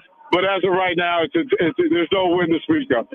All right, I think that, you can make an argument maybe that favors Nebraska, but this is going to be the second game for TJ Lateef in that starting role, and this is a huge road environment for him to play in. Whatever Penn State's record is, that is still a team that has loads of talent, a lot of 4-stars, and it's senior day. You got some Sunday guys on there as well. What is TJ Lateef and just really this offense going to have to keep in control to avoid, what is the pretty pesky Nittany Lions defense, especially with those pass rushers? Well, on senior night, it's the party starter, but what you want from TJ Lateef is to be the party ender. He needs to wreck the party. He needs to be bigger than the moment. He can't get caught up emotionally. Play the emotional game, and don't make mistakes with the football. And that's for both quarterbacks. I mean, your two backup quarterbacks are going to lead these two teams. The quarterback that has the better night, more consistent, takes care of the football, takes care of his teammates. That's who's going to have the greatest amount of success. And often that comes from run game. And both teams are capable. Both teams have talent back there. And if you want to talk Penn State, Nebraska football, talk about the bigs. If whatever team has the better night amongst the big men, they're more likely going to leave here with a win. Is this game where you expect Nebraska to, potentially even put 8 guys in the box at times to stop what is their tandem in the backfield with Singleton and Katron Allen? No, do what you do. Okay. Do what you do. This is you don't have to get cute to beat a 6-loss team. You found some success in being constant in what you do, so your players know there's no chaos. They know, okay, in this situation, here's what I've been taught. That's what I need to do and go and execute. Now they can see what the tendencies are. They can know them. They still have to be effective in getting people to the ground and making blocks. So, again, football is the human element out loud. Just don't get cute with it. TJ Latif will create some problems for Penn State defensively, as will Penn State's quarterback if he can get outside the pocket, throw the football safely. But running the football tonight is going to be the way. It is going to be the way that this game is won. And then, TJ Latif again, second start for him. I like it there. Keep it simple. Offensively, Emmett Johnson, it feels like a game where, him and Allen, you could argue both those guys could be in that Doak Award conversation. We know Emmett Johnson's been making a case for the Heisman as well. But for Emmett Johnson tonight, is there a certain number of touches you want to see out of him, or is this just going to be by the flow of the game? Well, I mean, no, this is not he needs to be the thing that sets the temperature in the room. I don't want to be reactive with Emmett Johnson. I don't want to turn up the heat because it's cold. I want him to make sure you're never cold, you're never too hot, because he gets the ball. He gets the touches. He gets it in space. We've often said between 24 and 30 touches for Emmett is kind of the sweet spot for this Nebraska offense. It's also ideal because if he's getting that number of touches, the defense isn't on the field for prolonged periods of time. You can get off the field and then make plays. So I think this may be a night where he gets a few more touches in the passing game to get him outside so he can get some one-on-one action against safeties and linebackers. That's going to be another way for Nebraska to do some damage and keep the pressure off TJ Latif. And with this offensive line, if Emmett Johnson's going to have a good day, TJ Latif's going to have a good day, they're going to be a big part of it. I think they've actually settled in some areas. Pritchett, I think, has actually done a good job kind of settling down here. With this offensive line, do you think they're going to be able to kind of put their hand in the dirt and be able to move these guys around and allow Emmett Johnson to maybe have a 100-yard plus rushing game? Well, it can't be a maybe. It has to be a commitment. You don't hope that he gets 100 yards. 100 yards is earned. It's earned and it's on purpose. The big guys up front, listen, these are Penn State defenses that gave up chunks of points to Northwestern and UCLA. Like, we're not talking about the Matt Millen Penn State national championship defense caliber players. That's not who they are. But you do what you do. And if you direct Emmett to have 25 touches on the ground and 6 in the air, then you're giving everybody a chance. You're giving your linemen a chance. They get to get some rhythm. They get to feel like, you know what, I know what kind of blocking works. And then TJ Latif pulling the ball out of Emmett's belly after a couple of successful handoffs does some things to Penn State defensively that I'm not sure they have the answer to. Plus, the RPO game tonight for those two, being able to read Emmett takes another defender out of the box. He takes another defender out of secondary coverage. Listen, just run the plays the way you've been taught. Make smart decisions with the football. And then don't hand it over to the guys with the blue shirts on. Like, that's going to be – it's really that simple. They can complicate it, but I don't think that's necessary. I'm going to ask you this because last time, you gave some intel and you were dead on right with Emmett Johnson in that UCLA game, just kind of looking around at warm-ups. You notice any Huskers or even Nittany Lions walking around right now that look like they got a little bit of extra to them? Well, Luke has the look of a guy that he's dreamed of this game. Emmett's the guy, but Luke looks like the guy that he should get some isolated one-on-one space in the middle. If you're gonna run fit, you're gonna leave some space behind you with your tight ends. And then this could be one of those Isaiah Hunter nights where 2 big plays from Isaiah Hunter flips the entire ball game and does wonders for the Huskers. To you, before we get out of here, what is the headline from Nebraska's perspective heading into this game? in a Happy Valley game. You know, we had our opportunities with some of these better teams. Again, with the record of Penn State, Nebraska's not favored, but from Vegas, I think the spread's 7.5. What is the headline of this game from Nebraska's perspective? Well, I would have that point spread on the door as they walk out of the locker room. Oh, disrespected again. You don't think we're better than those guys? Well, the easiest response to that is, well, let's go kick their tails then. Like, let's just go kick their tails. This is about Nebraska. It's about the Huskers. It's about your legacy. It's about Latif and Emmett and Luke and Isaiah and Dane T and Ja'Cory Barney. It's about the big guys up front saying, you know what, we deserve to be in the conversation of the top 6 offensive lines in the Big Ten. For the defensive front, put pressure on Penn State. Make this quarterback make some decisions. Linebackers, get these running backs to the ground. Get them to the ground. And then for you in the secondary, the veteran group of this thing, make a play. Make a play that actually says, you know what, here's to your 9.5, here's to your 10.5. We're going to take this up and go home. Love it. That is DP down there in Happy Valley. DP, you got any parting words of anything you're seeing down there before we go ahead and let you go? I wanted to finish this way. We are 3-7 after Nebraska kicks their butt tonight. Love it. That is DP. I am Harrison Arns. Don't go anywhere. We'll go ahead and let DP go. He was on the Allo VIP line, but don't go anywhere. We got one more segment left. It is going to be me and Austin Orman wrapping things up here, but we are getting ready for a kickoff here. Nebraska versus Penn State. Big opportunity for the Huskers to go ahead and make a statement. Don't go anywhere. Like I said, we got one more segment left right here on the A1 Automotive Ticket Tailgate Pregame Show. Things that impair you come in many different shapes and sizes. Some are the shape of beer and liquor bottles. Others look like cigarettes but aren't cigarettes at all. These are the things we know impair us, the things our parents warned us about. What we're not always aware of is our new prescription or the over-the-counter medicine we picked up just for allergies or a bad cold. See, it doesn't just matter how much of a substance you take. If you are impaired, driving is deceptively dangerous. Don't drive impaired.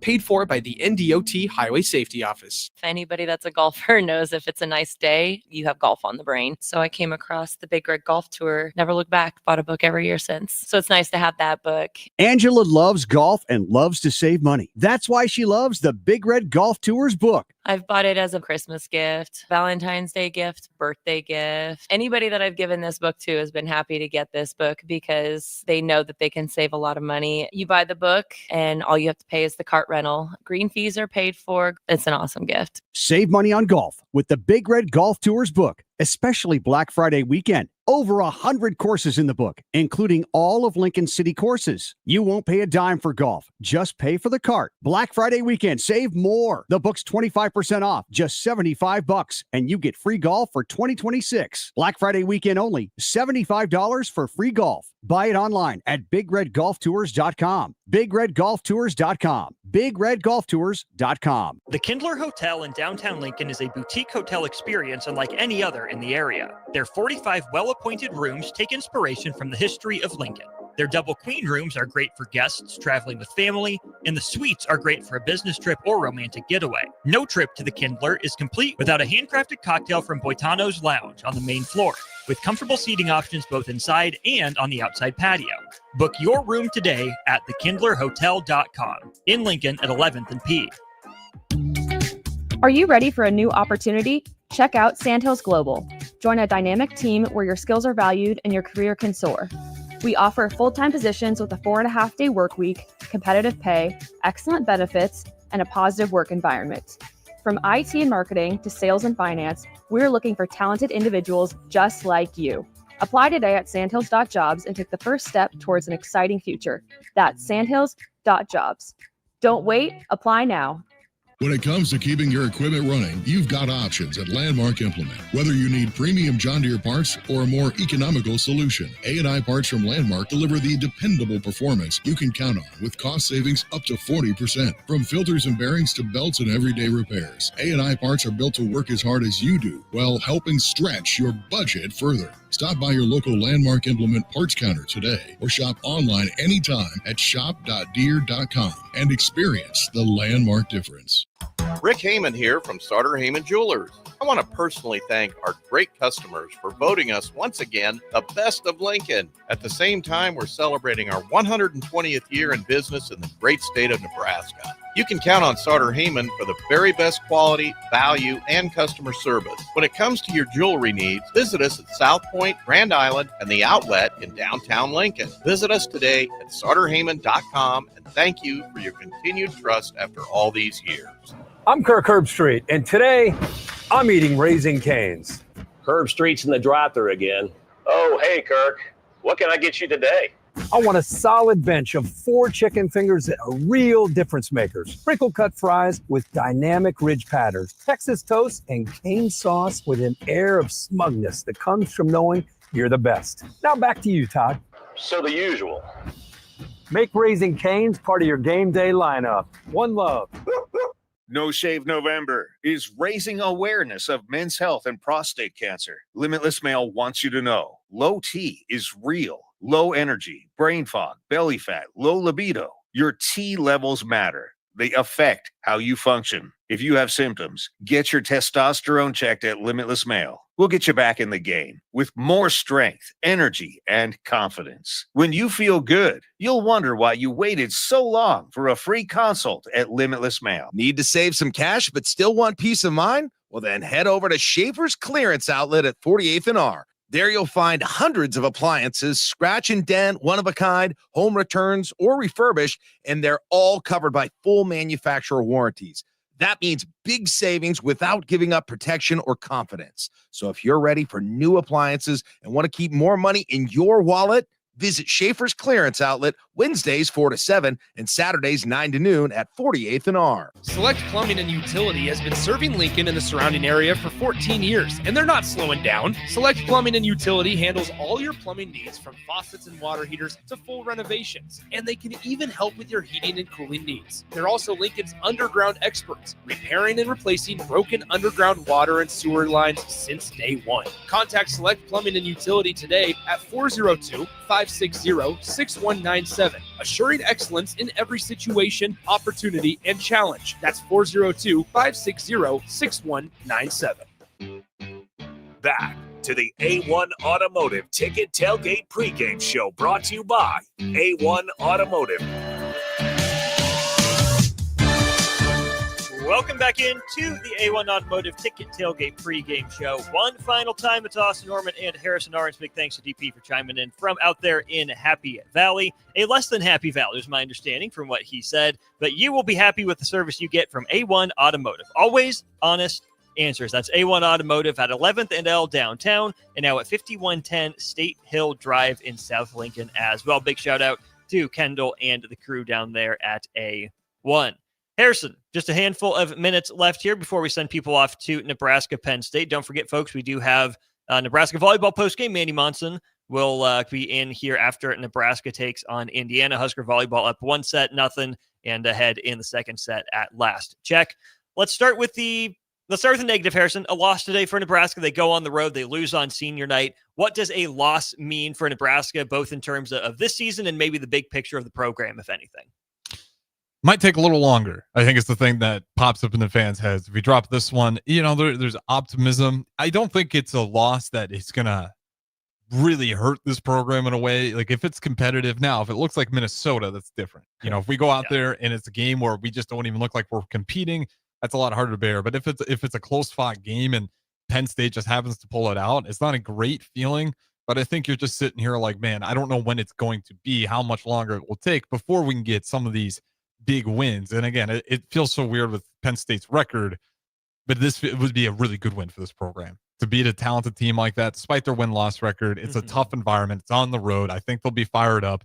Could be a big statement win. But yeah, I mean, if you take that loss, you're just kind of still in that area where you're searching for those momentum shifting wins in terms of your program's direction. To me, a loss would be, okay, yep, Nebraska is who we thought they were. They struggle with teams that want to run the ball. Maybe it's schematic, maybe it's personnel based. That's for the offseason to be addressed there, because you won't have a turnaround. Let's flip this around though. If Nebraska wins, does that change your perspective on the season or on the program? I think it does. I mean, it's a it'd be game 2 with TJ Lateef. And if he's able to pull this one out as well, you're kind of looking at him and assuming he has a good game. I think if we win this one, I would assume he has to have a good game. You feel like you got a real dude there.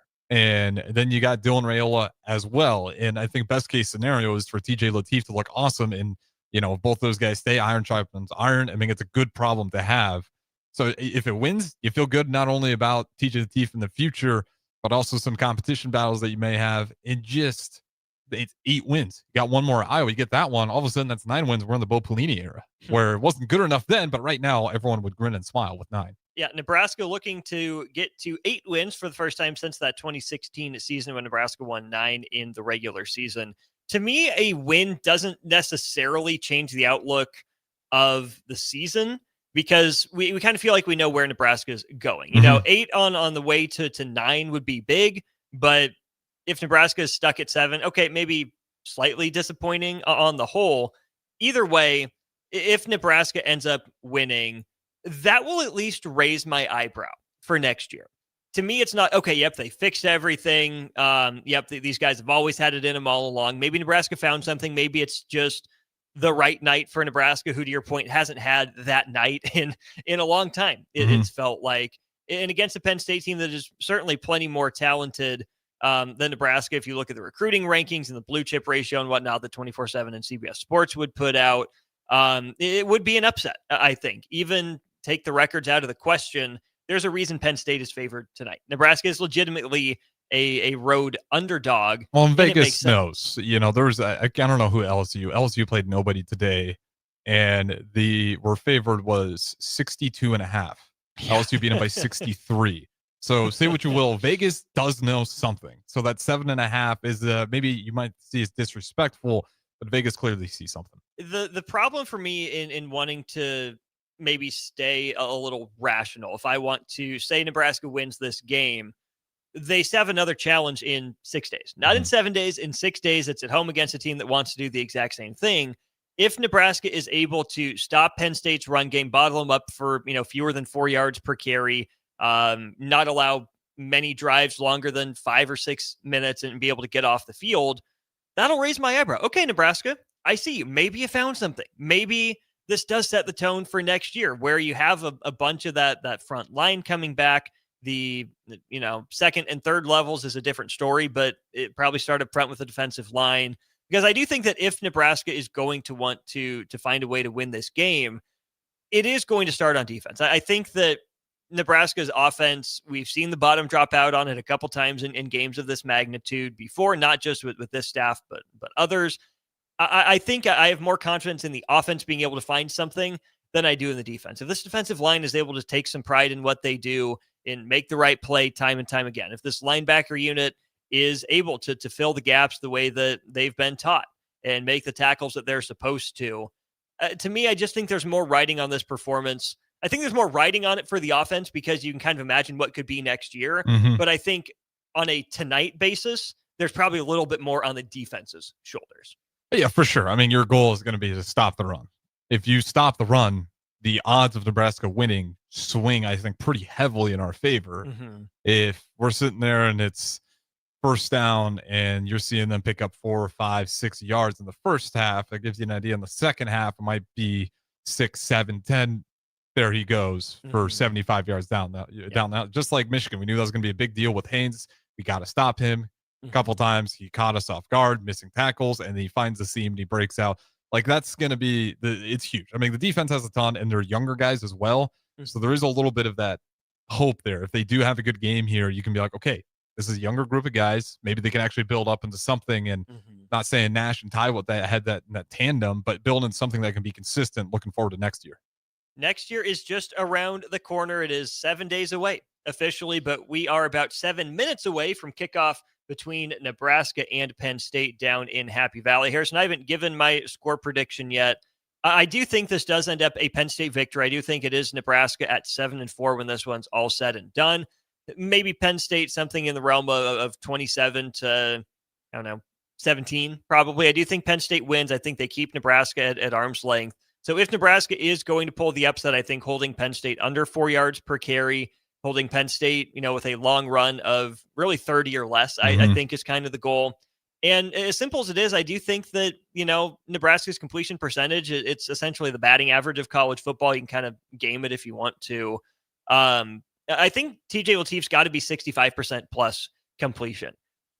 I think Nebraska's going to try to scheme up some early, easy completions for him and not just say Emmett Johnson this, Emmett Johnson that. I do think part of Nebraska's offense has to be keep Penn State off balance, kind of call a backwards game. Mm-hmm. And I think they've had 2 weeks to maybe work that into TJ Latif's mindset, where run, pass is not necessarily a recipe for success for Nebraska's offense. Being able to find ways to stay on schedule with the pass game early, make sure that Penn State is maybe back on its heels a little bit. This is a defensive coordinator in Jim Knowles, who's one of the best of his era, right? One of the best in the business, has done some great work at multiple different stops.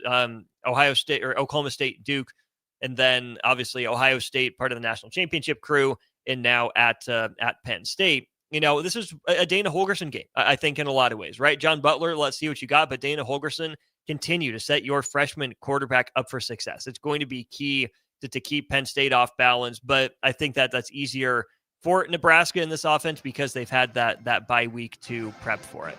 Don't go anywhere, folks. We will be back very briefly with Nebraska volleyball postgame. I'll sit down with Manny Monson as Nebraska is on the road in Bloomington, taking on a top 20 team in Indiana. But just around the corner, it is Nebraska football at Penn State. The 4-6 Huskers, 4-6 Nittany Lions hosting the 7-3 Huskers. Sorry, Nebraska, you're the better team by record this year.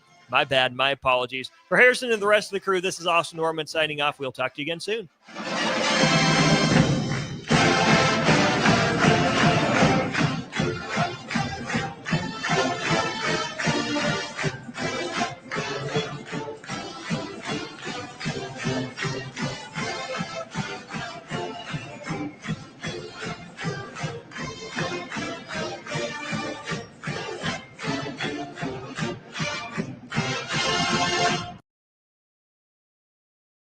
No Shave November is raising awareness of men's health and prostate cancer. Limitless Male wants you to know low T is real, low energy, brain